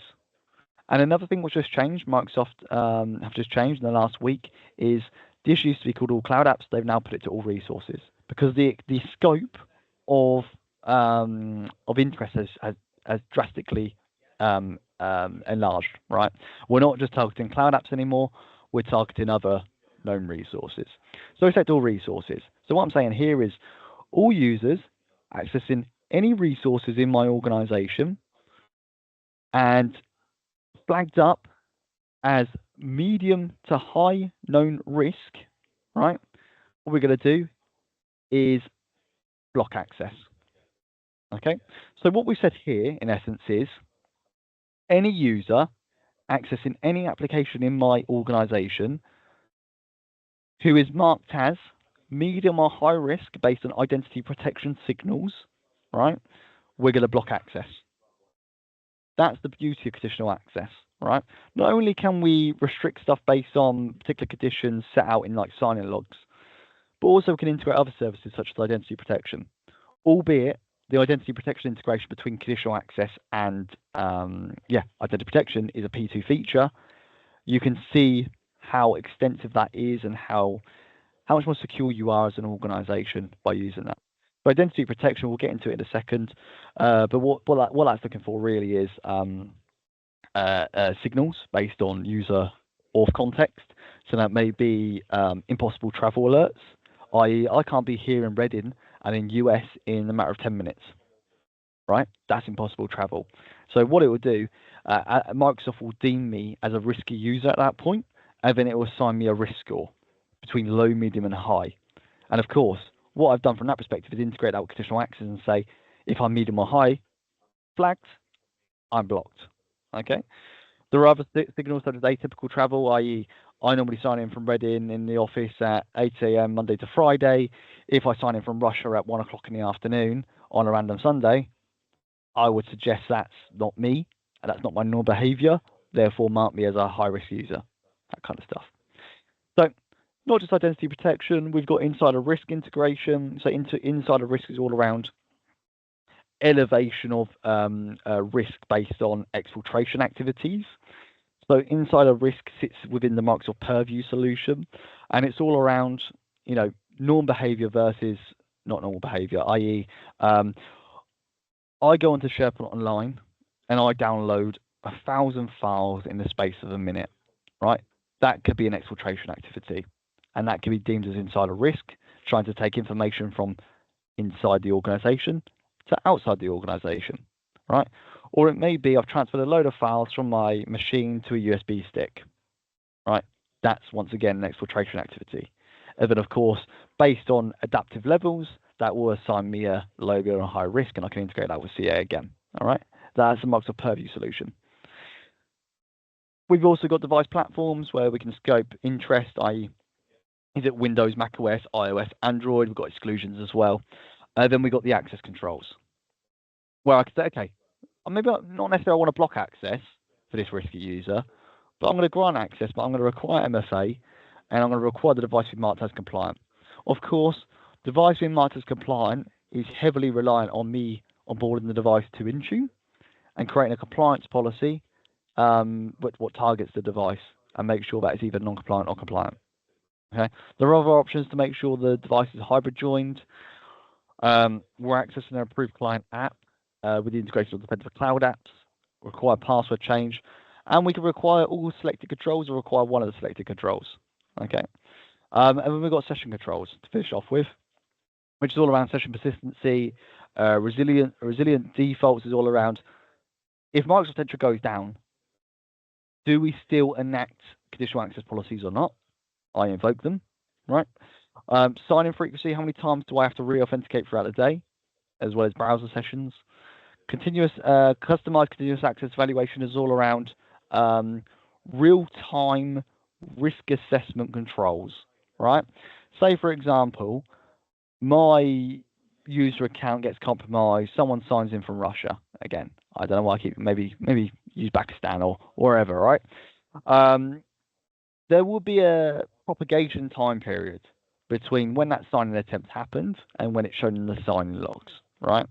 Continuous access evaluation instantly will reflect the change of IP address or change of geographical location for then us to then invoke the conditional access policy in near real time. That's what conditional access evaluation does, right? It also allows us to revoke access tokens in near real time. So it's all around making sure conditional access policies are being enforced as soon as possible, rather than allowing a bit of propagation time around the access tokens being expiring and renewing, etc. Right. And then, of course, we've got global secure access, which is our SASE solution. This is where we can put the policy in report only, right? We can audit it from the sign-in logs, where I showed you earlier, and we can enable and turn it off, and we can exclude a current account. So what this is saying is, Rio, you put quite a lot of controls in this conditional access policy. This may even block you out of this policy if you enforce this. I've seen it firsthand. Clients, partners setting up conditional access policies, not excluding a break-glass account or the service provider, and then blocking themselves out. We have to raise a ticket to Microsoft, has to go through the DPA team, data protection team, and they sit there for months trying to prove who they say they are. So who they say they are to disable the policy. Seen it firsthand. Please exclude yourself if needs be while testing. So that's conditional access policy, and there is an element of, okay, I can create name locations. I can create a name location for my office. I can create a name location for a region, however you want to go about it. There's elements of terms of use where I can say, okay, before you access this application, you need to accept a security policy or some sort of internal acceptable user rights policy. I don't know. Authentication context restricts the ability to be able to to delete conditional access policies, modify conditional access policies, that kind of stuff, because we put a load of protective actions around our solutions in Microsoft, right? But what about the actual admin portal? In Azure, we've got what we like to call resource locks, right? Where we can restrict people from deleting resources in a resource group to prevent downtime, right? Same principle for Entra, but it's called authentication context, right? We can restrict read-write executions. We've got auth strengths where we can say, okay, I'm going to require a level of MFA, but what authentication methods do I require? Is it, as I said earlier, passkeys? Is it Windows Hello for Business? Is it the Authenticator app? What's acceptable for you as an organization? And we've got custom controls, which has been moved into what we like to call external auth methods in the authentication methods blade, which is all around bringing external MFA providers into your console and being able to make use of those external MFA providers. So one being Duo MFA, for example. They're an external company, but they provide MFA capabilities. You may not want to use Microsoft's MFA capabilities. You may want to use a third-party MFA capability, right?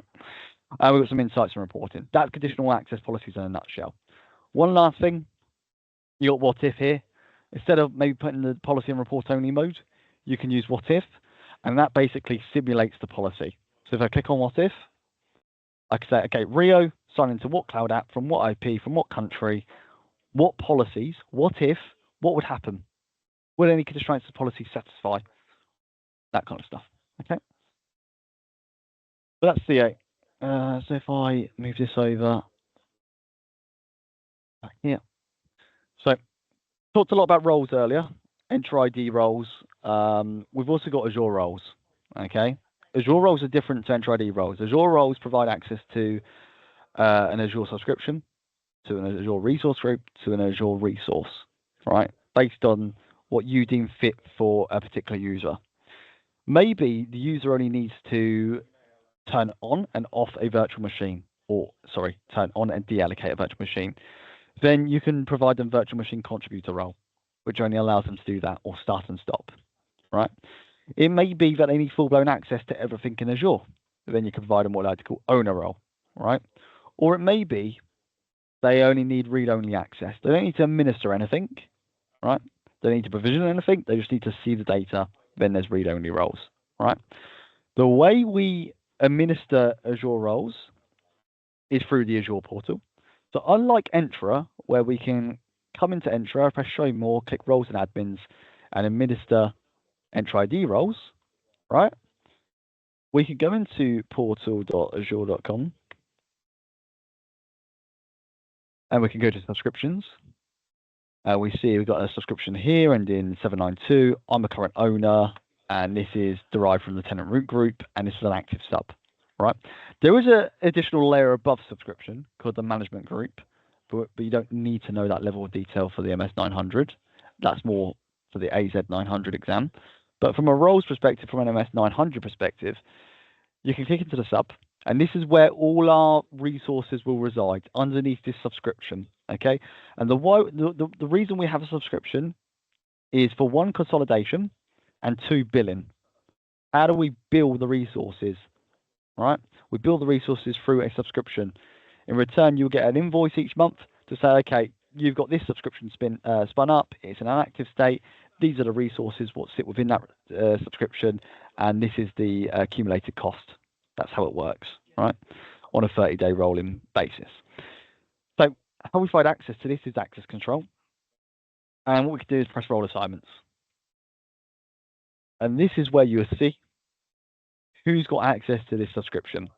And what this is saying is all these user accounts in this list here, this access control list, this ACL list, have owner access, okay, to all resources under this subscription.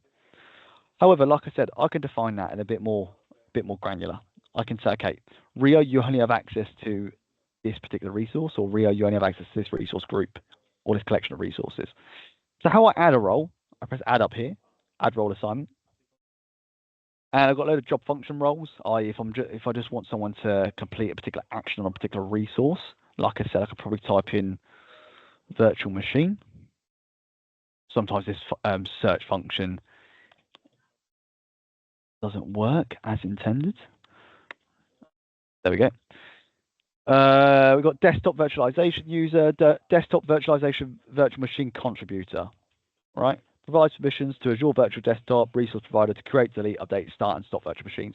So that's for AVD in particular, AVD the service, which we went through earlier, right? To be able to create, delete, update, start, and stop virtual machines. So what we like to call session hosts, okay? We've also got virtual machine contributor, what I talked about earlier, which allows you to manage virtual machines but not access them, and not manage virtual network or storage accounts they're connected to, okay? However, for the privileged roles, I mean, all roles are privileged, right? We can come out here. We've got owner, contributor, user access admin, etc. Most people will be assigned owner, but of course you can define that preference-wise. So if I click owner, I can press next. I then once again can assign this to user, group, or service principal.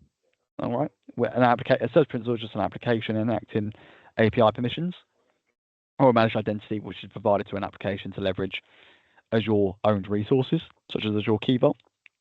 But I can assign a member, and this will just list my directory and groups again, right? And then I set the conditions whether or not I want to allow users to assign all roles, i.e. can this user, I'm assigning this owner role, assign other permissions to other users, right? That's all this is saying, right?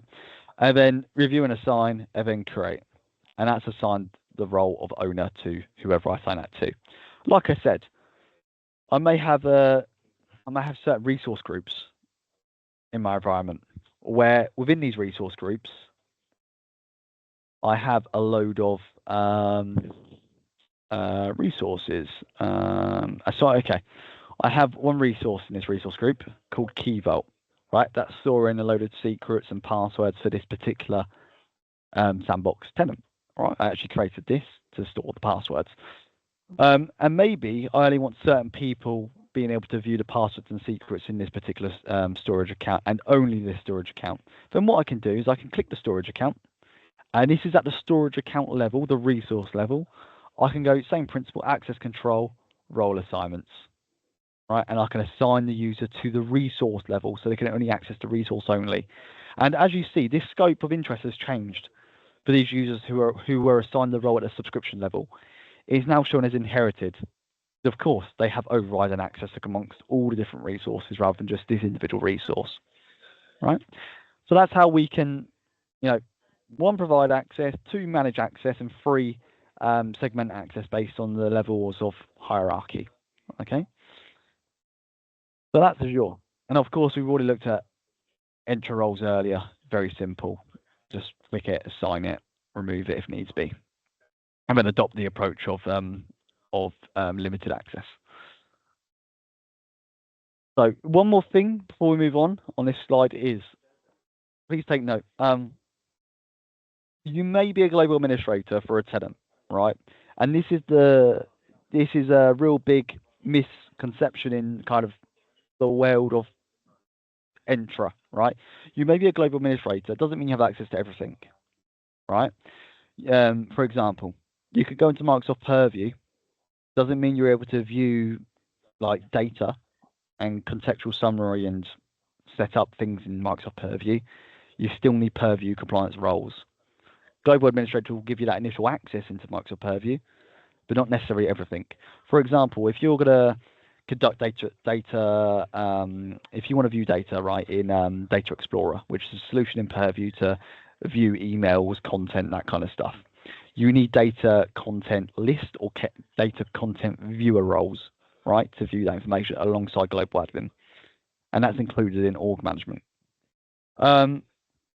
For example, if you want to administer Defender XDR, right? Once again, Global Administrator doesn't necessarily mean you have access to the Defender XDR dashboard. Some instances it does, but some admins and some organizations adopt what we like to call unified RBAC in Defender, which is a permission model just for Defender itself.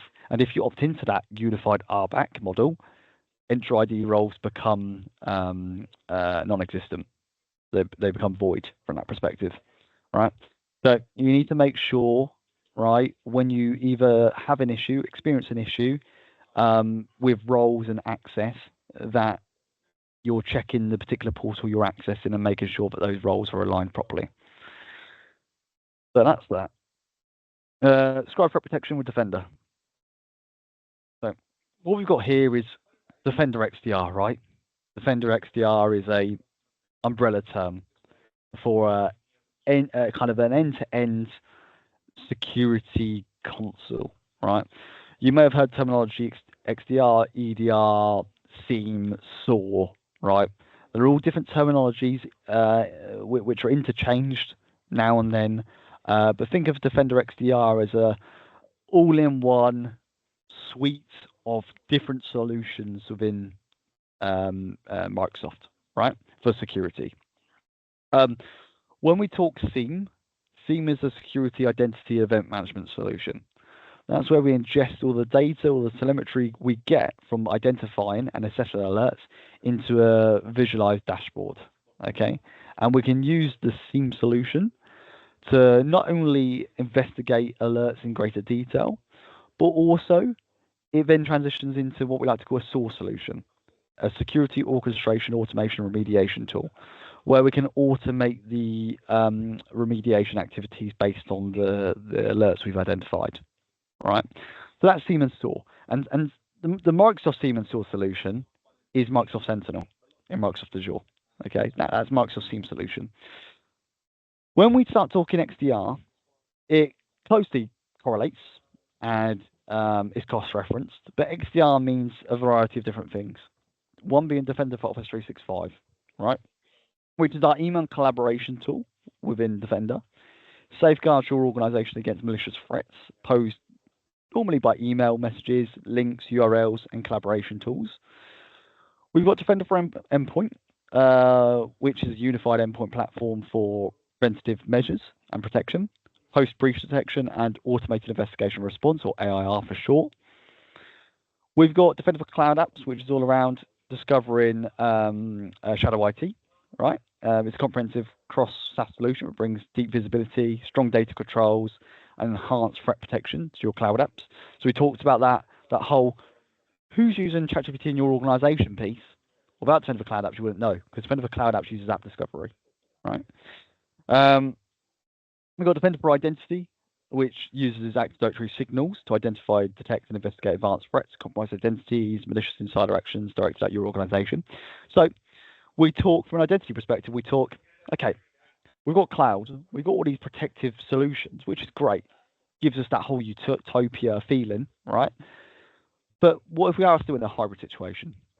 What if we're a bit resilient of moving on-prem to cloud? What solutions does Microsoft Cloud offer for my on-premise AD? Well, Defender for Identity, right?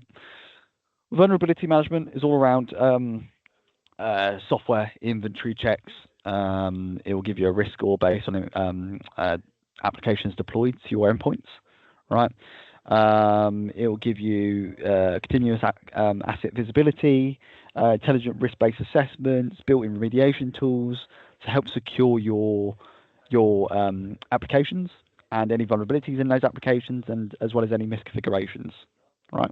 And that doesn't just branch across applications, that also branches across certificates, i.e. certificate issuance, renewal, as well as browser extensions as well, right? There's an add-on for that.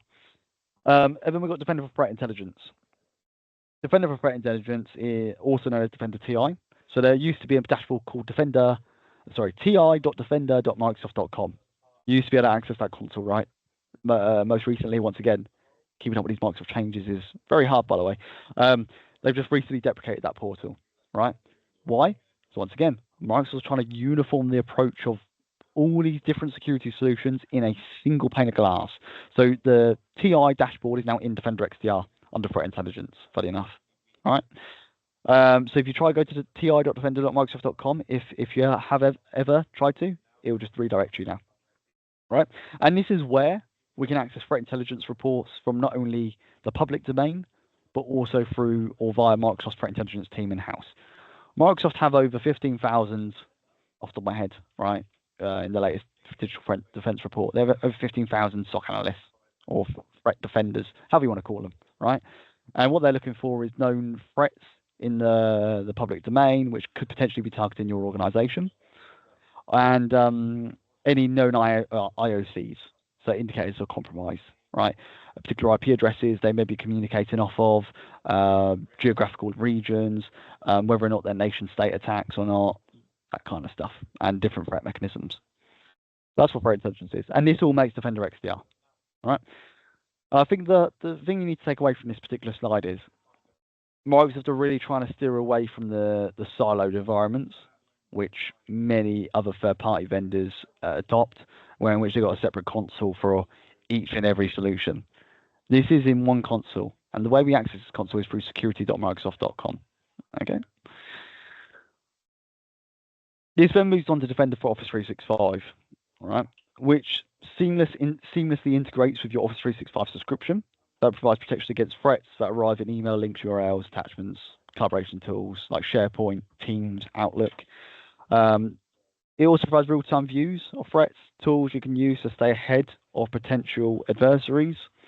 Some of the policies, such as preset security policies, allow you to deploy protection features to users based on recommended settings, and this can come in two forms, standard and strict, based on how security conscious you are.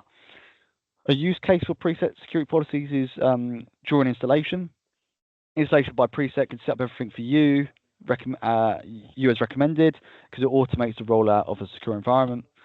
We've got threat protection policies, which defines threat protection policies to set the appropriate level of protection for your organization. We've got reports, which view real-time reports to monitor Defender performance in your organization. We've got threat investigation response, which uses AI, funny enough, machine learning, leading edge tools to investigate, understand, simulate, and prevent threats. And then we've got AIR, automated investigation response, which is around saving you time, effort in investigating and mitigating threats, right? You may have heard of Copilot for Security, right? Unlike Copilot for Microsoft 365, which is end user facing and is there to be that generative AI assistant for your end users, Copilot for Security is a generative AI assistant for you as an IT admin, right? Helps you not only identify threats quicker, but also assess them. If you've ever used it, there's two forms of portal. There's a standalone and there's embedded experience. Standalone, it's just like M365 chat, where we can just ask it questions around our security estate, right? And we can integrate other services, such as ServiceNow. So these are third-party services, right? ServiceNow, CrowdStrike, that kind of stuff. And we've got the embedded experience, which sits within the portals itself, just like Copilot, but within our admin portals, such as Intune, Vendor, Microsoft Private, Purview, and it allows us to find information quicker and compare policies. Defender for Office 365 is available in two plans, right? Plan 1 and Plan 2. Like I said, an E3 it's not included in E3 at all. And this is why I only ever say business premiums are 0 to hero SKU, up to 300 seats. Over 300 seats is E5, right? And these services are built on core protections offered by Exchange Online Protection. So Exchange Online Protection helps prevent broad volume-based known attacks and is present in any subscriptions where Exchange Online mailboxes can be found, right? So that's your free tier.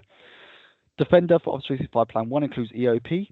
Exchange Online Protection protects email and collaboration from zero-day malware, phish, and business email compromise. And then Defender for Office 365 Plan 2 includes P1 features and Exchange Online Protection, but adds on top post-breach investigation, advanced hunting through custom query language, as well as response automation and training simulation. Right. So the structure is cumulative, as shown in the image. So if you opt into Defender for Office 365 Plan 2, you get all the Plan 1 and EOP capabilities. Right. So the Defender portal.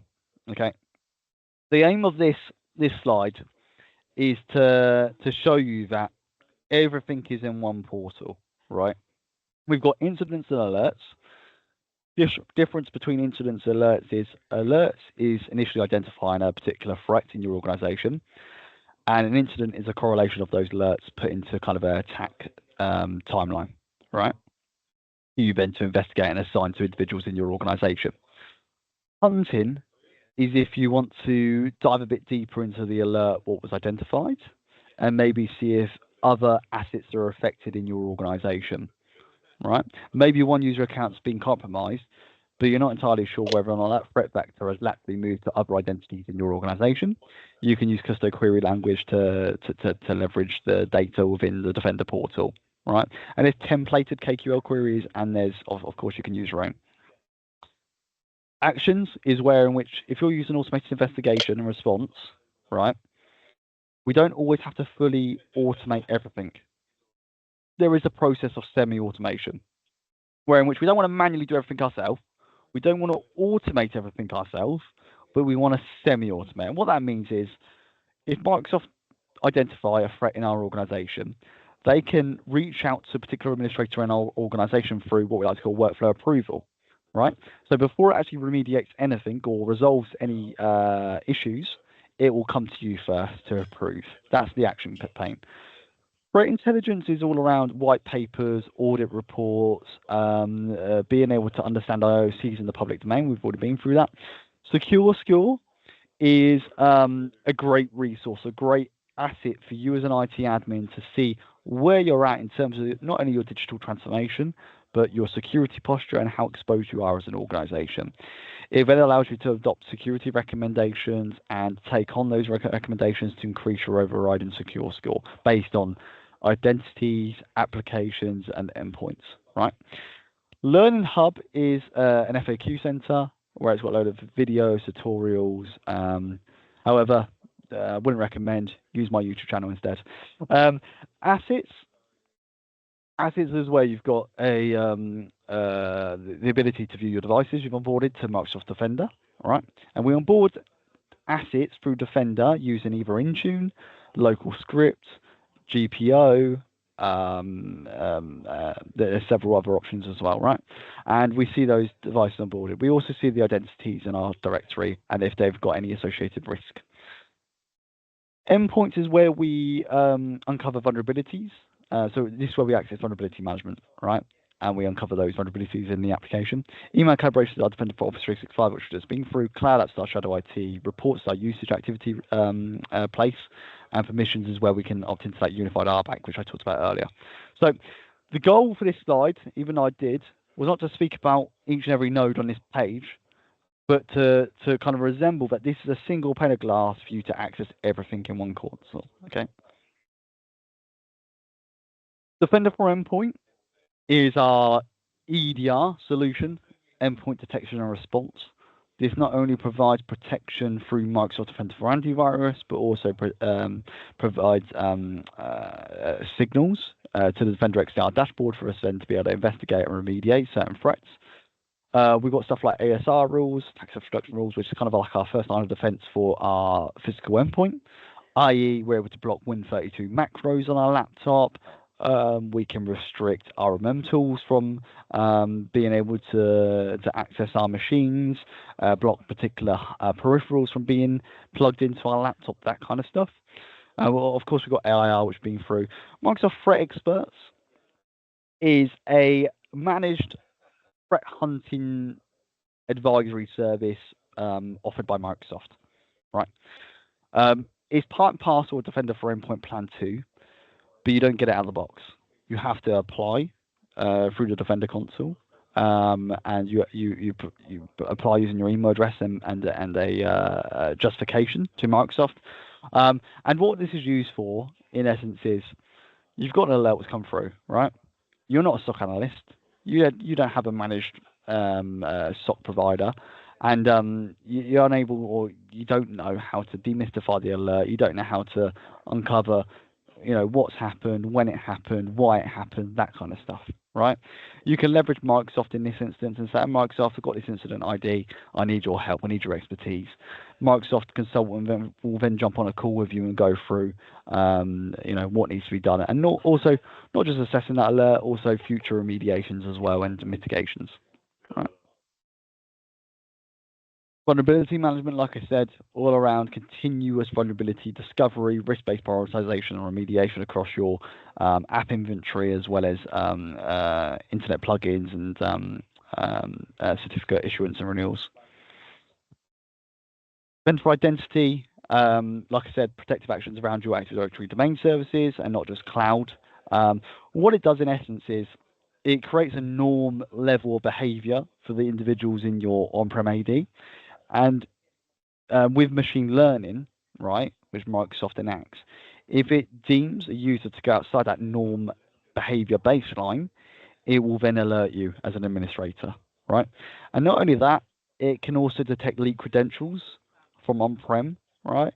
So say, for example, a threat vector has got a load of lists of username and passwords. It can detect whether or not that password has been leaked to the public domain, right? Then, of course, provide you a recommendation to then change that password or restrict or block the account. So let's have a quick look at the Defender portal. Right. Where we access the Defender portal is security.microsoft.com, right? This will take us to our unified Defender XDR console, which, like I said, is standardized across all the different consoles. We get a dashboard, we get a service pane down the left-hand side. Right off the bat, we've got a load of widgets. These widgets are customizable. I can move these however I want to visualize information in my organization. And this may be based on insider risk in your organization. For this particular one, it's looking at, people or identities browsing AI assistants outside of my known organization.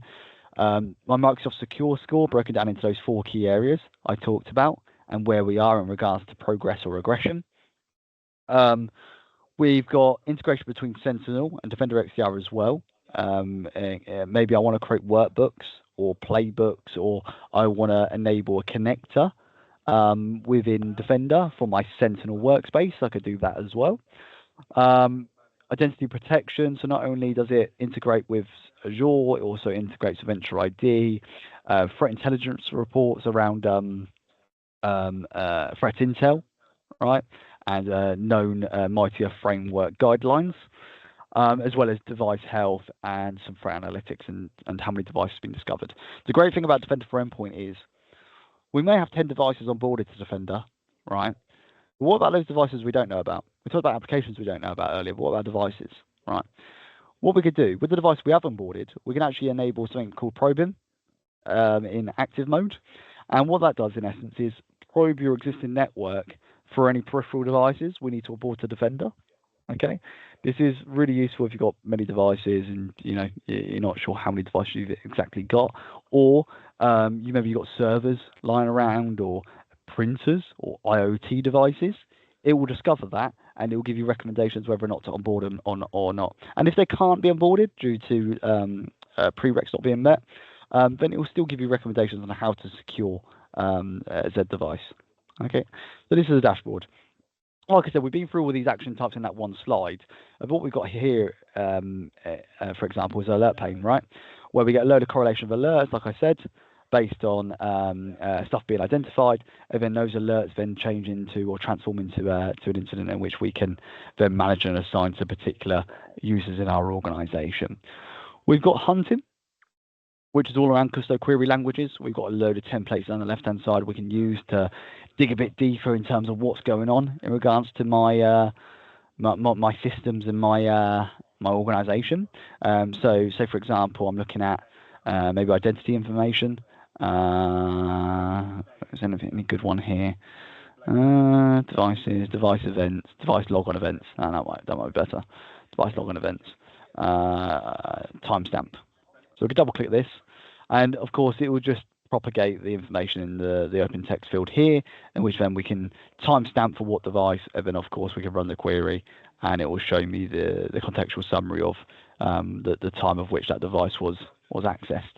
There's a whole load of templates here. Like I said, I'm not an expert in KQL, but that's all you need to know from MS-900 perspective. Action sets, action and submissions.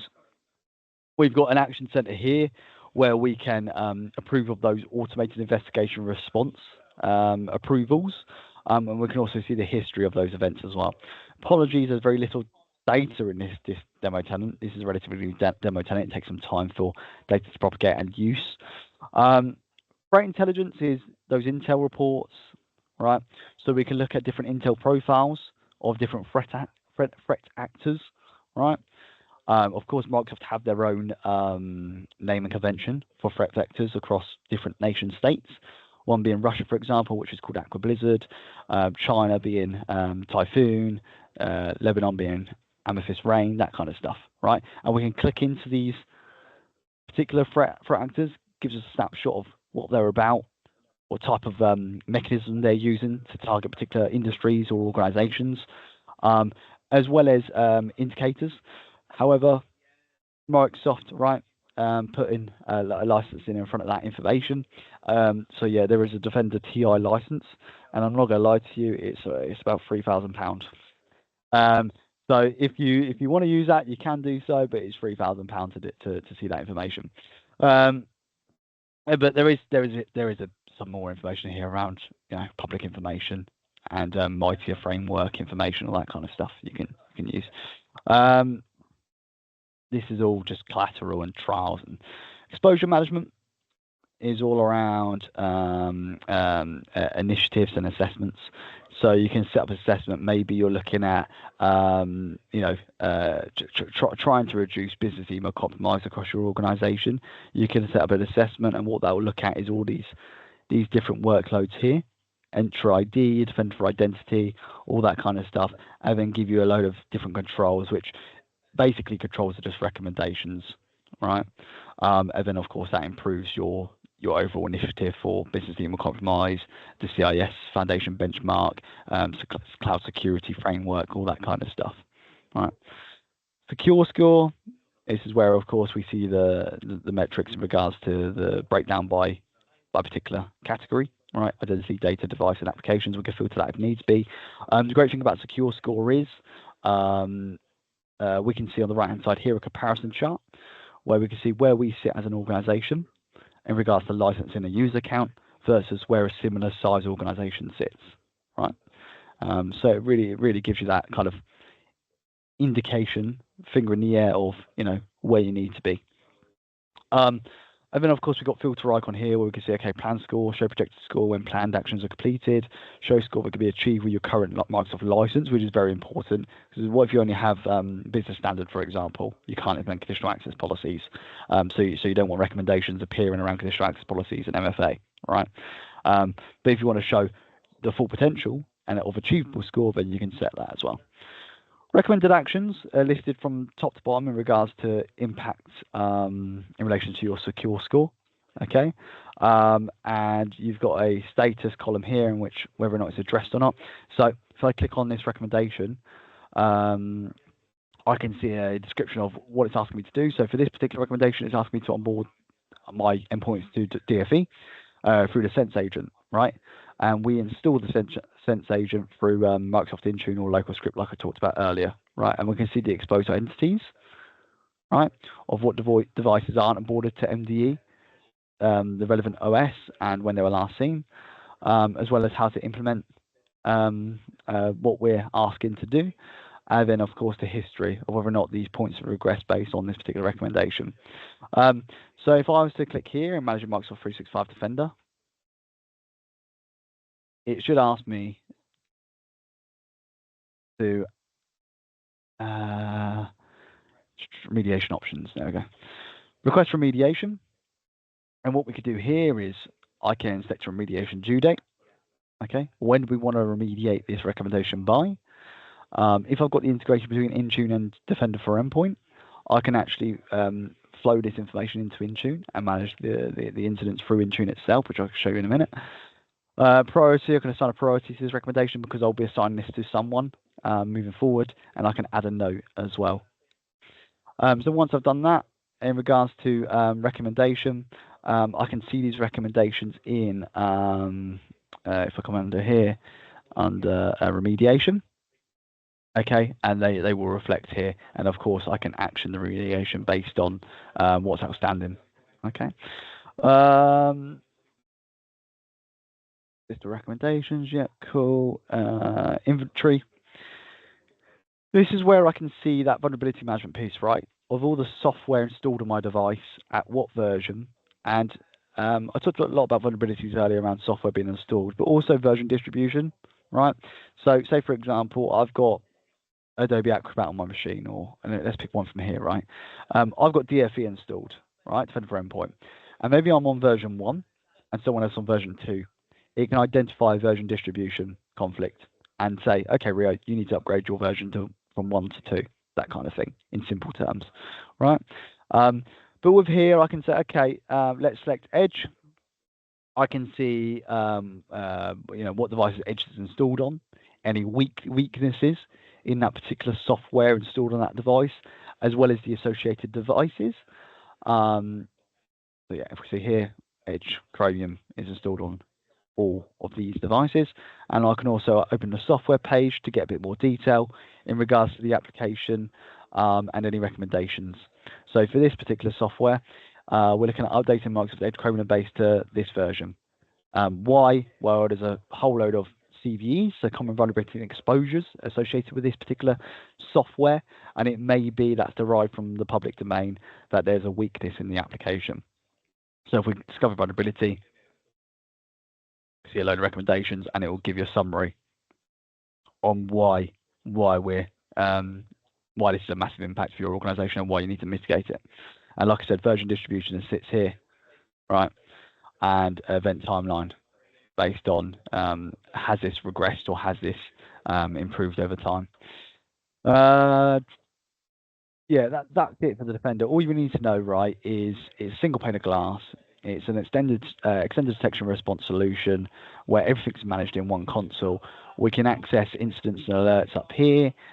We've got the vulnerability management section down here, and it's all broken down into those individual solutions. So if I collapse all these, right, you can see that all of these are all the solutions we talked about: email collaboration, Defender for Identity, Defender for Endpoint, Defender for Cloud Apps.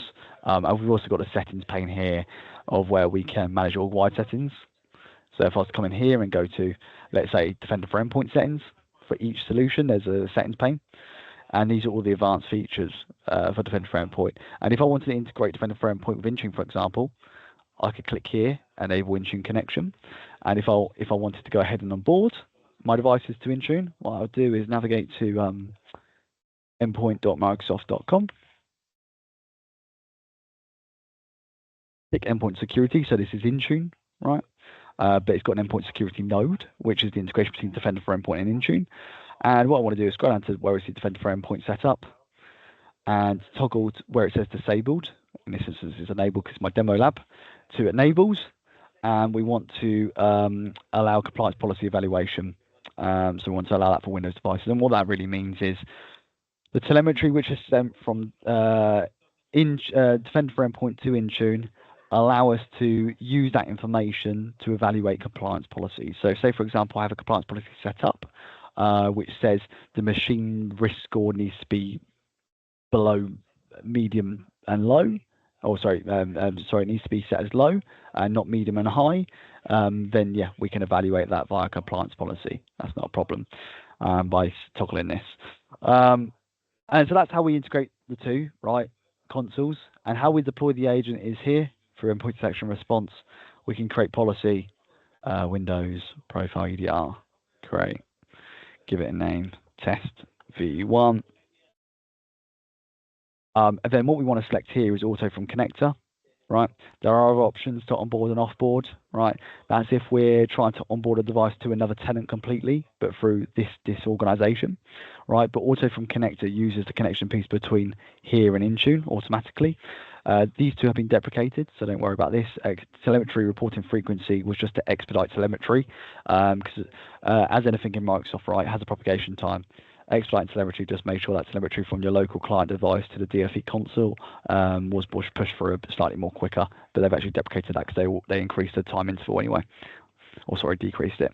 So you press next, and then you assign that to the security group, and then you review and create, and that's you then onboarded devices to DFE. Simple as that. There are other options like local script GPO and stuff, but that's a simple method if you're a cloud-only environment. So that's Defender. So if I drag over my slides. We're nearly there. Describe the compliance management capabilities in Purview. So Microsoft Purview compliance is great, right? It brings together all tools and data that needed to help understand and manage a org's compliance needs, right? It's available to customers with Microsoft 365 SKUs with one of the following roles, either global admin, compliance admin, maybe compliance data admin. And what we've got here is the compliance scorecard, right? This shows compliance score and will forward admins to the compliance manager when they see a breakdown of the compliance score.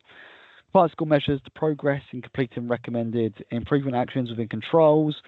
Also, the score helps an organization understand its current compliance posture.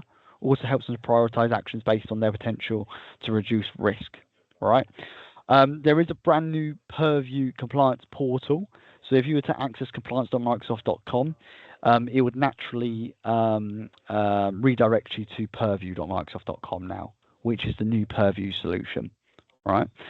And the way I like to look at it is this, right, in regards to your data protection and data estate, because this is a real key subject at the moment, especially around generative AI, is data protection is the overriding goal, right, to protect our data.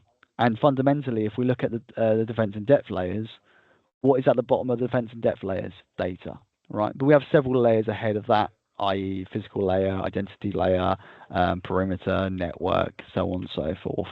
But data is fundamentally what we want to protect as well as what Microsoft wants to protect.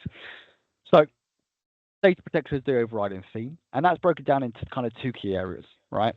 One being our data estate, right? Data discovery. Yeah, data estate and data discovery, right? Data estate is where does our data live, right? It can live in many different places. It can live in Microsoft 365. It could be just a generalized SaaS application, such as Microsoft 365 Productivity Suite. It could be on premises. It could be like a local line of business app, right, on our on-premise environment. It could live in a third-party environment, such as LinkedIn and Facebook, right? And finally, it could be on our device, on our endpoint. So our data estate is massive. So we need a single place to be able to manage all that data. But before we manage data, we need to understand what data we hold, what data we're managing and processing and trying to protect. Of course, for different industries, it'll be different. Healthcare will hold different data to MOD, for example. Okay, so the way we do that is through devices, through discovery, right? And there are several different discovery pieces in Microsoft Purview.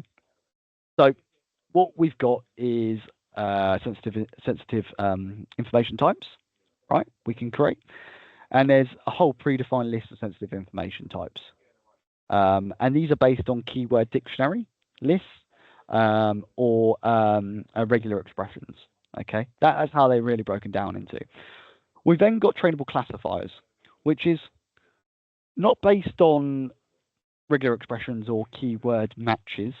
This is based on machine learning and not what the content not what's in the content, but what the content actually is, right?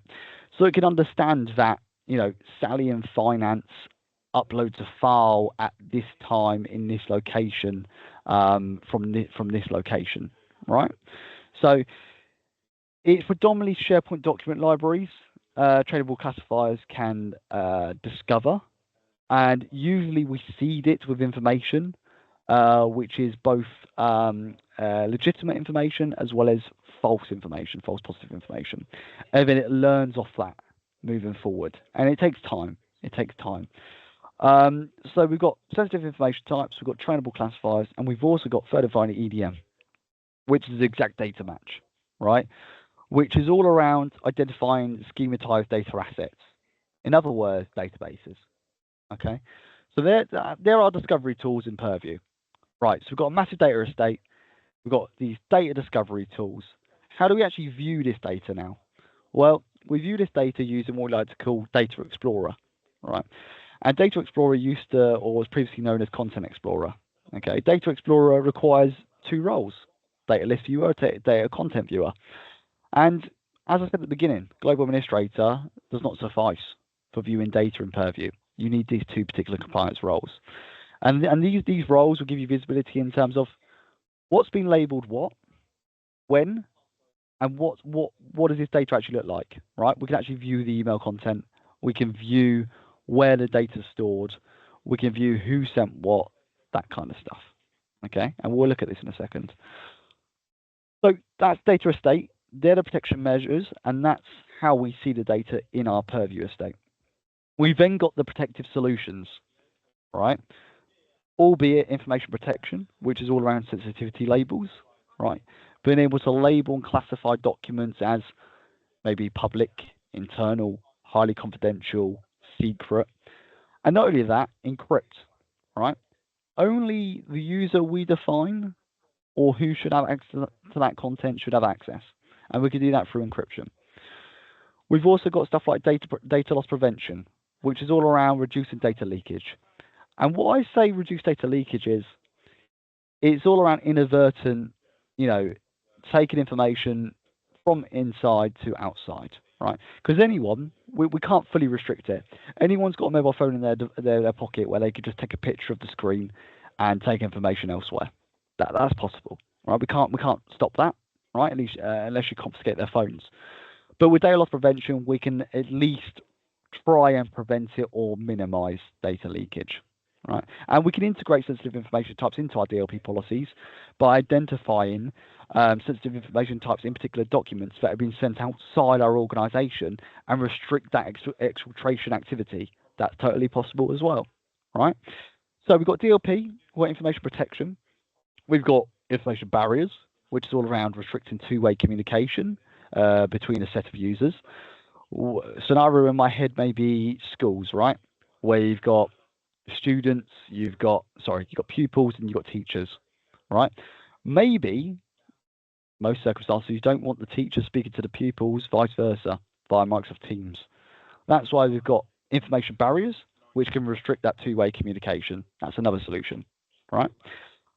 Insider risk we touched on earlier around exfiltration activities. There's other solutions such as AI Hub, right, where we can look at who's using what generative AI application in our business, as well as identifying when people browse into these AI applications on the internet and copy and paste information from our org to those applications.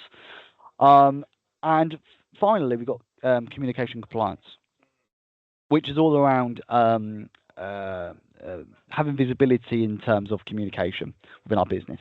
So use case for this may be you've got projects, right? This project is highly confidential.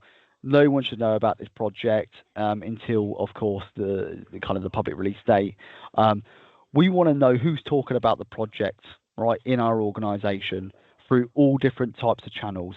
These channels could be email, these channels could be Teams, these channels could be whatever it may be, right? Communication compliance allows us to identify those sensitive information types in those channels and then view who's saying what based on what we've defined as a sensitive information type.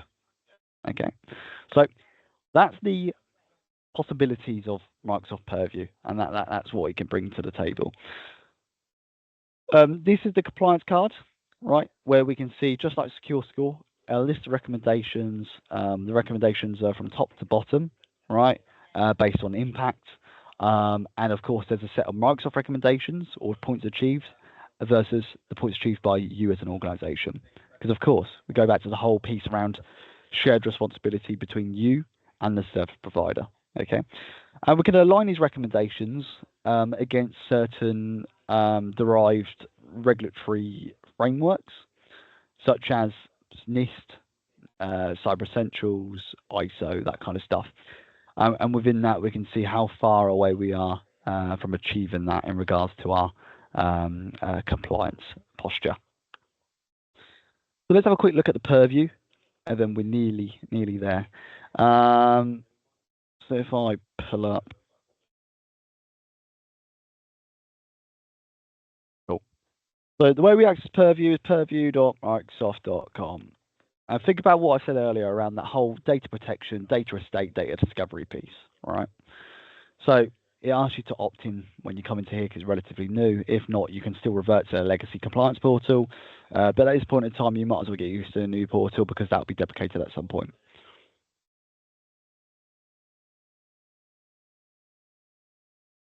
Cool. So a very streamlined feel. As soon as you get into the portal, you've got a list of all your solutions, right? We've got the settings cog on the left-hand side where we've got the organizational-wide settings for each solution we've talked about. We've got the ability to opt into particular roles within Microsoft Purview.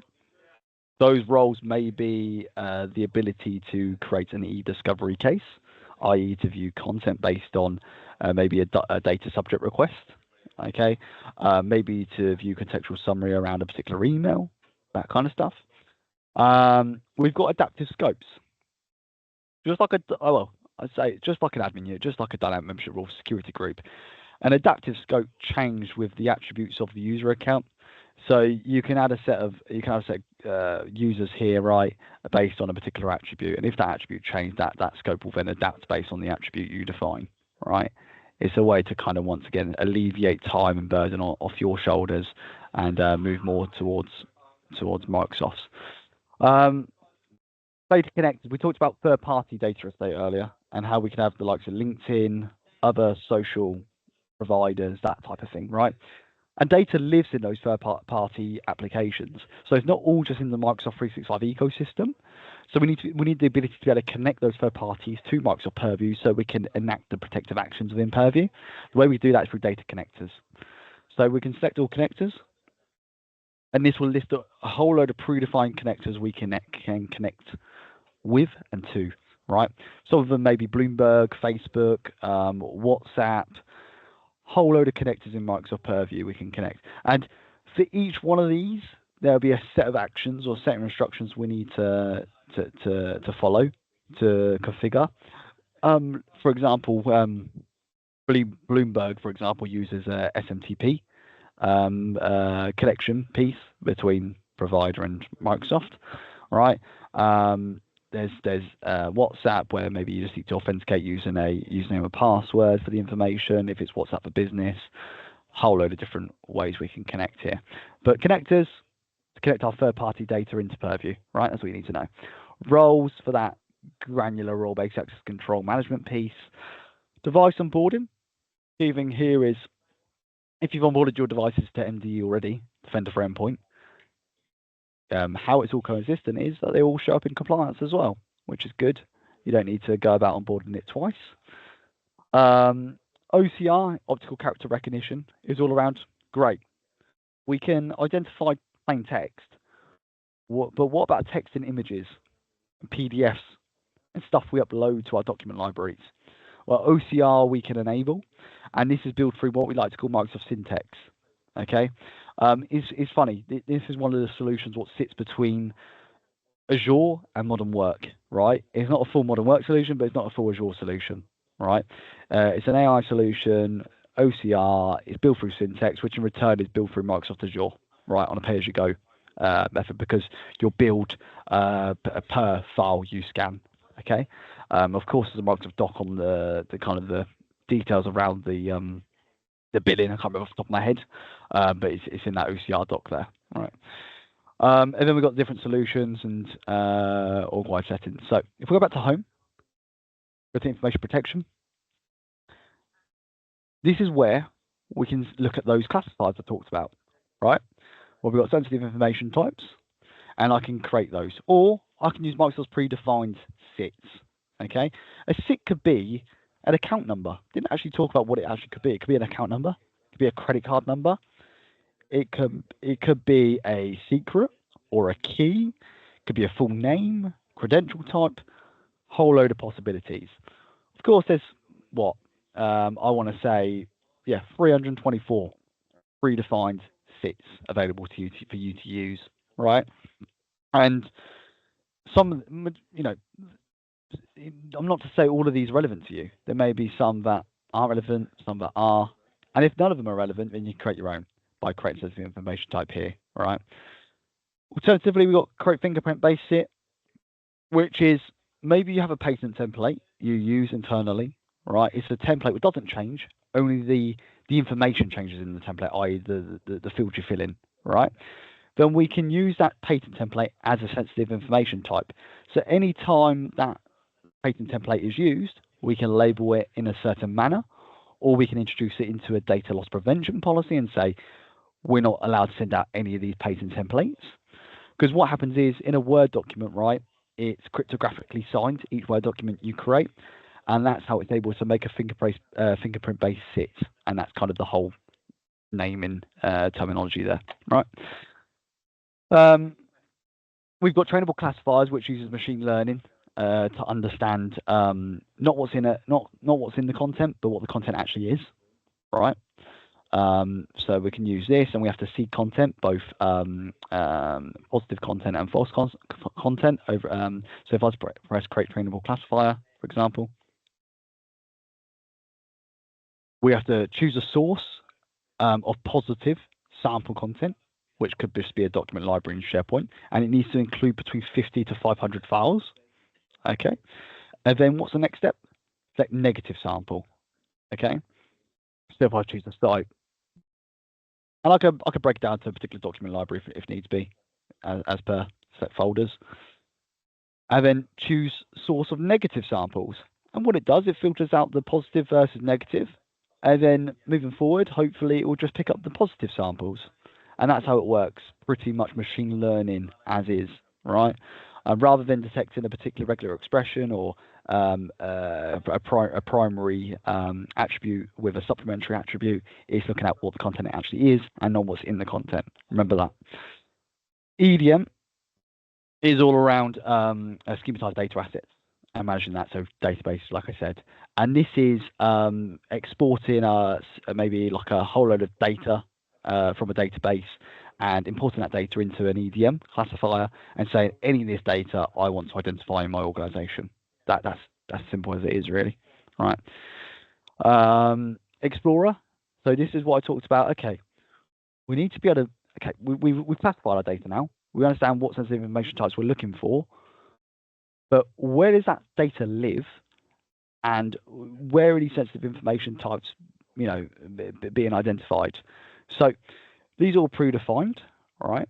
And some of these probably aren't relevant, but these are broken down to sensitive information types, sensitivity labels, and retention labels, right? Apparently we've got 9 diseases, right? What I tend to see is diseases are a predefined template Microsoft provides. And what I tend to see is that they get the acronym mixed up for MS and Microsoft as a disease. So that's an example of a false positive right there, right? But there are stuff like full names, physical addresses, and what this would allow me to do if I had the applicable role. And like I said, this is probably going to error because I'm a global administrator, but I don't have the applicable roles within Purview, which is content list and content viewer, right? I could go, okay, I can see there's apparently 8 diseases showing up in OneDrive. Let's see what this consists of. There we go. Permissions required. I'm a global admin, but still need additional permissions to view this content. Why? Well, not every global administrator you want in your organization needs to have access to, visibility into emails, content, what if there's salary information, right? What if there's change of job role information or T's and C's information, that kind of stuff? Microsoft put a level of permissions around that to make sure it's secure and only visible to the people who it needs to be visible to. So once again, list viewer and content viewer you need based on what you need to do. Okay, so that's how you see the content based on the types we've defined in classifiers, right? Activity Explorer is what's been labeled, when, why. If someone has downgraded the label from maybe highly confidential to internal, okay, and we requested a business justification, we want to be able to see that justification on why they did that, at what time. It's just like an audit log, all right? Think of it as an audit log. For this particular example, you can see, actually, there's a whole load of Copilot interactions here. I can see the location, which is Copilot, the user who enacted the action, exactly what happened and when. Like I said, if I had more roles, I'll be able to see a bit more details. But for this particular one, right, you can see a classification was found, sensitive information, take full name. And you know what that probably is? That's probably when I typed in who is Steve Miles into Copilot, right? And I've got sensitive information type for full name, which is predefined by Microsoft, and it's identified that in a Copilot interaction I've leveraged in M365 chat. Like I said, I could dig a bit deeper if I had more roles in regards to actually what was said, or I could use content search to do so. Here, I can see a label's been applied. So what's happened here is the label's been applied, it's been upgraded from one classification to another, maybe internal to highly confidential, for example. I can see it as a PowerPoint. Sensitivity label was general, all employees, unrestricted, and I can see the source, the actual the actual file as well. Maybe this didn't have a label initially, and it's been assigned a label, hence why the event type is label upgraded, right? But I could press view source, and it should show me. There we go. That's the slide deck we created earlier, funny enough. So it's upgraded the label based on a sensitive information type it's found in the given document. So that's that. So that's the audit log per se for data classification. That's how we actually dig a bit deeper in terms of what's been labeled, and that's how we classify our data. We've then got the policies, right? And this is where we can create labels.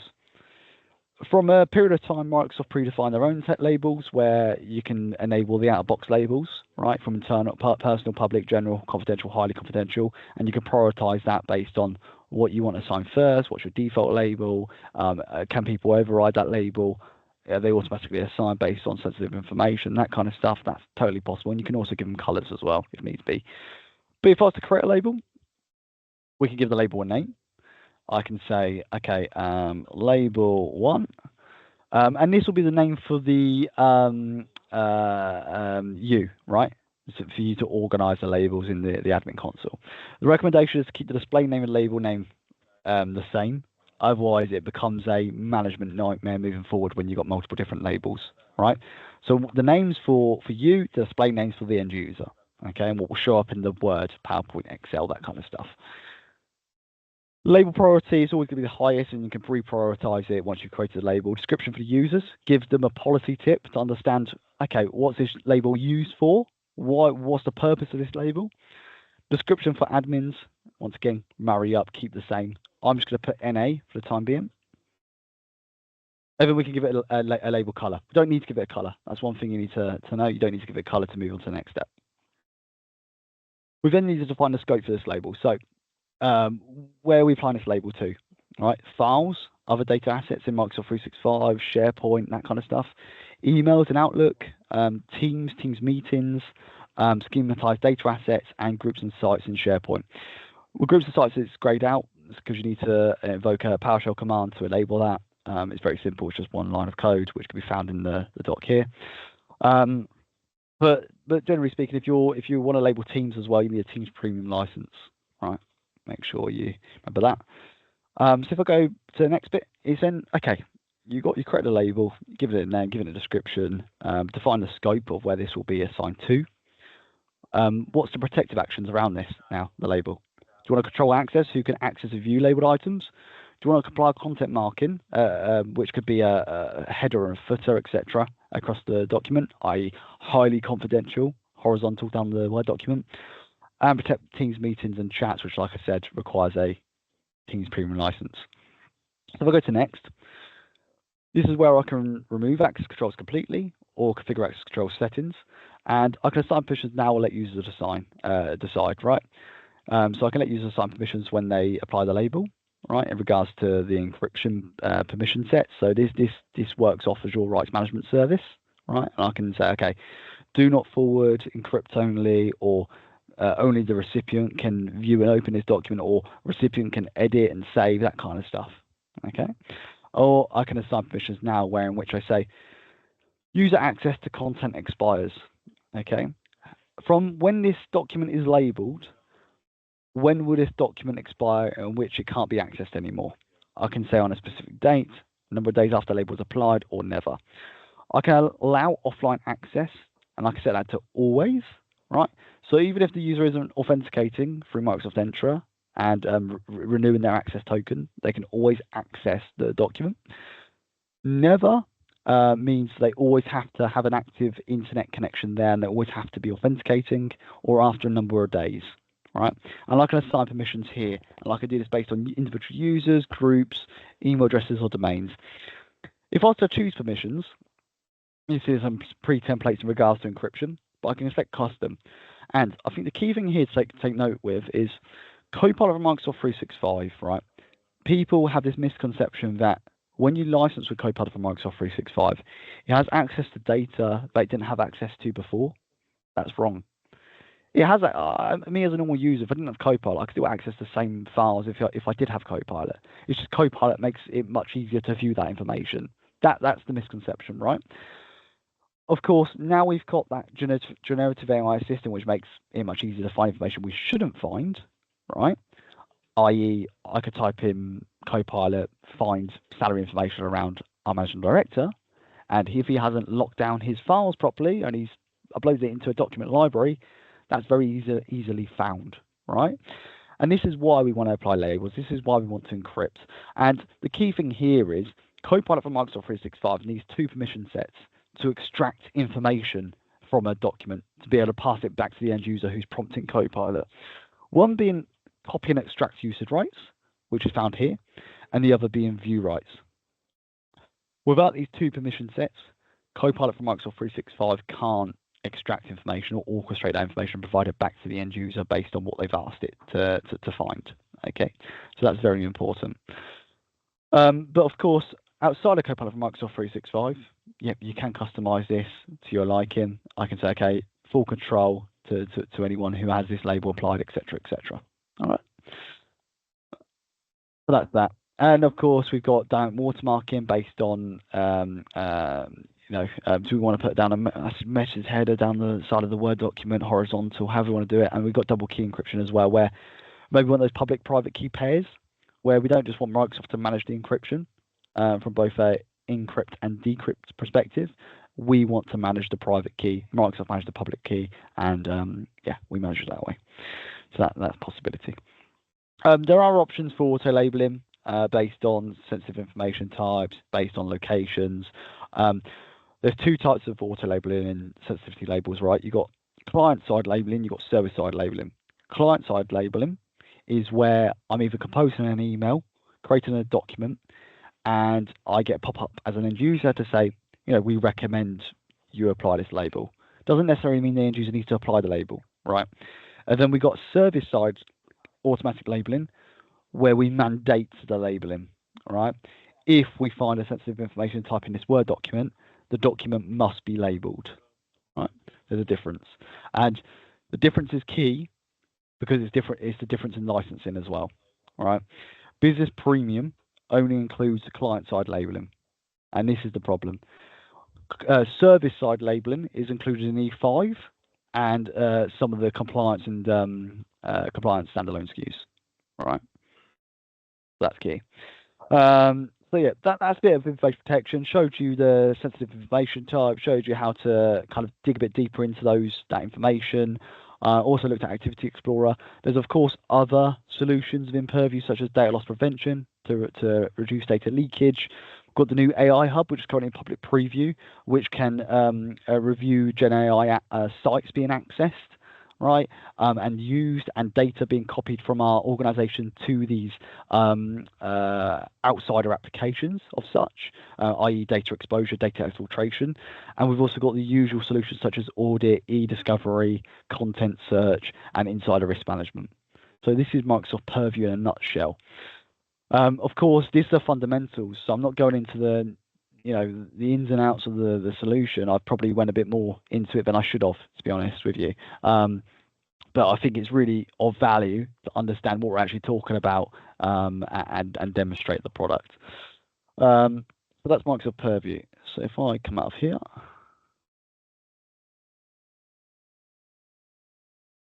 Then we start looking at Microsoft Service Trust Portal, right? And the Service Trust Portal is Microsoft's public site for publishing audit reports, other compliance-related information associated with Microsoft Cloud Services. You could download audit reports produced by external auditors, gain insights from Microsoft authored white papers, and provide details on how Microsoft Cloud Service protects your data and how you can manage cloud data security and compliance in your organization. Anyone can access the Service Trust Portal by servicetrust.microsoft.com. And like I said, there's a whole load of information on shared responsibility between you and the service provider, what Microsoft manages versus what you manage. Of course, Microsoft go through their own ratification piece in regards to ISO 27001, 9001, Cyber Essentials, NIST, FedRAMP, all that kind of stuff. And all those white papers and reports are found in the Service Trust Portal, right? There's a whole load of backup disaster recovery reports there as well, availability reporting in regards to SLAs and credits issued based on downtime, if any. I mean, I've been doing this for 5.5 years, cloud, that is, and I've probably seen Exchange Online go down 3-4 times in the space of 5.5 years, and the RTO and RPO time was very little, right, which is really good. I mean, I've seen it go down and back up in the space of an hour to 2 hours. I mean, if that was on premise Exchange server, for example, and we of course we have failover Exchange servers, but just to get the origin server back up can take several days based on the complexity of the setup and configuration. So that's Service Trust Portal. The privacy principles, I'm not going to batter on about this too much, but yeah, control, transparency, security, strong legal protections, no content-based targeting, and benefits to you. These are most of the privacy principles. Of course, you're going to get a copy of this presentation, so you can go through this as you will. And of course, I'm going to send a whole load of other collateral around this as well. Describe Microsoft 365 pricing, licensing, and billing options. So simple terms, right? You got CSP. CSP model, cloud solution provider model, which is probably what we're all in at the moment, right? You've got cloud disti, i.e. West Coast Cloud, or whoever it may be. There's a few other competitors out there, which I'm not going to name names. You then got MSP, you guys, all right, the managed service provider, albeit, and then of course you've got your end user, right? That's the CSP model, okay? And of course, you procure licensing through we as a disti. That trickles down to the end customer, right? Enterprise agreements, yeah, single organizational wide agreement, 24/7 technical support, planning services, technical training, unique technologies through security assurance. I've heard a rumor that it is end of life by December 2024. It's just a rumor. Don't take that as gospel, but yeah, everything will be moving to CSP at some point, and direct billing. Of course, personal use can be found as direct billing, right? Me going to Curry's PC World, buying a laptop with a Microsoft 365 subscription, that's direct billing, okay? Or using some sort of debit or credit card to pay for the services without an agreement in place with Microsoft itself. Okay. Trial is usually 30 days to 90 days based on the solution area. From an exam perspective, just go with 30 days. Available licensing options in Microsoft 365. Of course, we have the NCE commit licensing on a month-to-month, month-annual, prepaid, triannual, however you want to go about it. There's NCE commit methods, right, from a modern work perspective. And then, of course, Azure perspective, we've got pay-as-you-go through Microsoft Azure billing mechanisms. So you only pay for what you use.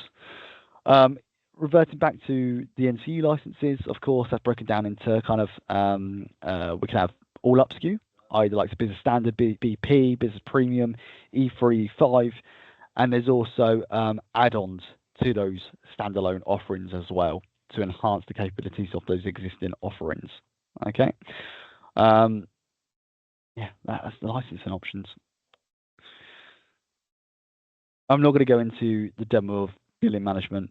It's what we went through earlier in regards to the M365 Admin Center, right? Assigning a license, being able to view the quantity, amount, the current usage, and how we terminate licensing. Let's grab the support offerings for Microsoft 365 services. Of course, whenever you go into the admin portal, bottom right, you've got the help and support icon. You can select, and of course, if you're in a CSP model, it will come through to West Coast, right? And you will leverage our support team internally, who are accredited from bottom to top. And if you're either EA or direct, you'll go through Microsoft directly. Okay. In some circumstances, when you go through the help and support icon, there will be an option to switch between both. Okay. Sometimes. I've seen it sometimes. Majority of the time, it will ask you to come through West Coast, and we cater for that kind of second to third line support triage. Okay. And if needs be, we need to expedite it. We can do so via Microsoft ourselves, and we'll keep you in the loop as kind of an intermediary act. Okay. But we try and add our level of value by using our expertise, our experience, our MVP status, our MCT status, and the accreditations we've got over time. There are options for pre-sale support, fast-track support, part and parcel of course, being a partner with West Coast Cloud. You've got access or line of sight to Microsoft MVPs, MCTs, that type of stuff, all right? And what that means for you guys is we can conduct partner technical enablement training, all right? And we can also act as that second pair of eyes, all right, for you. Not only in your day-to-day work, but if you're trying to learn something new around a different solution, that kind of stuff. I mean, I cover the modern work remit, right? Entra, Defender, just security in general across Microsoft. Cloud Security MVP, I conduct partner technical training sessions on each and every solution within modern work. There are some solutions you don't touch in a while, right? And you're like, okay, I need to refresh my memory on that. But generally speaking, Entra, Intune, Defender, you can come to me through our technology at email address, technology@westcoastcloud.uk, and I'm more than happy to jump on a call and run through a training session with you guys, not a problem. Okay, best practices, how we set stuff up, that kind of stuff. And then if it maybe it's an existing customer of yours, or there's some net new business you want to try and win, you can also leverage us, right, as well. That's not a problem. We're not afraid of jumping on a call with you and the end customer and running through that. That's only part of our kind of mission statement to try and add as much value as possible for you guys, right? And it may be that you just want to be enabled yourself, so then you can regurgitate that information to your end customer. Fine with us, not a problem. So that's that. That's how we leverage Microsoft support. Service health, fundamentals, right? Service health, we can identify service degradation in the services which Microsoft offer, any advisories. There's also a message center notification area there as well of any known changes. I highly recommend you keep an eye on the message center notification, stuff changing in weekly. You can probably tell how difficult it is for me to do demonstrations when I go into a portal the following day and it's completely changed. So it's all a kind of a catch-up game. Spend several hours just trying to kind of upskill and keep on top of this. LinkedIn is really good for keeping on top of latest trends, keeping you at the forefront of all the technology enhancements, all that kind of stuff. Of course, advocate of my own stuff. Got my YouTube content, which I publish.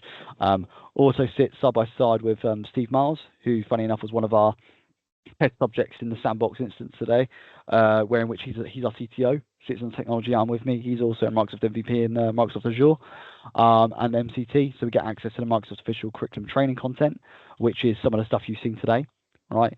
And with that, he's a published author, right, across AZ-900, DP-900, Windows Server Administration books, all that kind of stuff, and they've all been accredited by Microsoft.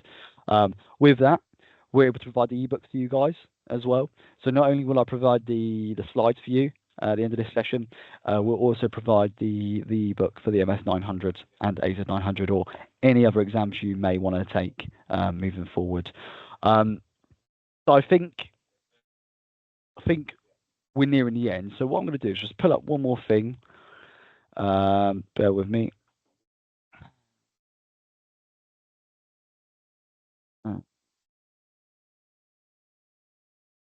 Okay.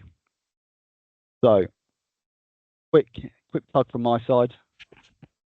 This is my area, right, where I publish all things identity, security, videos, several videos here for you just to consume and watch. I mean, it gets real big impacts in the wider community. All things new, all things existing, public preview. I would say private preview, but that's of course under NDA. But yeah, some of the stuff we touched on today, i.e. Purview, Defender, Entra, I upload, Copilot for Security, Copilot for Microsoft 365, there's whiteboarding sessions, there's M365 backup, whole load of videos, and you see it tends to get quite a few views. I mean, I've got 10k views on cross-tenant synchronization, that kind of stuff, Entra Connect. That's just some of the stuff I do. Like I said, Steve does books. We'll send over the ebooks to you guys for your own consumption. You can distribute that amongst yourself internally as well. Don't think you have to hold that to yourself. You can distribute that amongst yourself. Other than that, I think we're all good. Yeah, that's good. Any questions?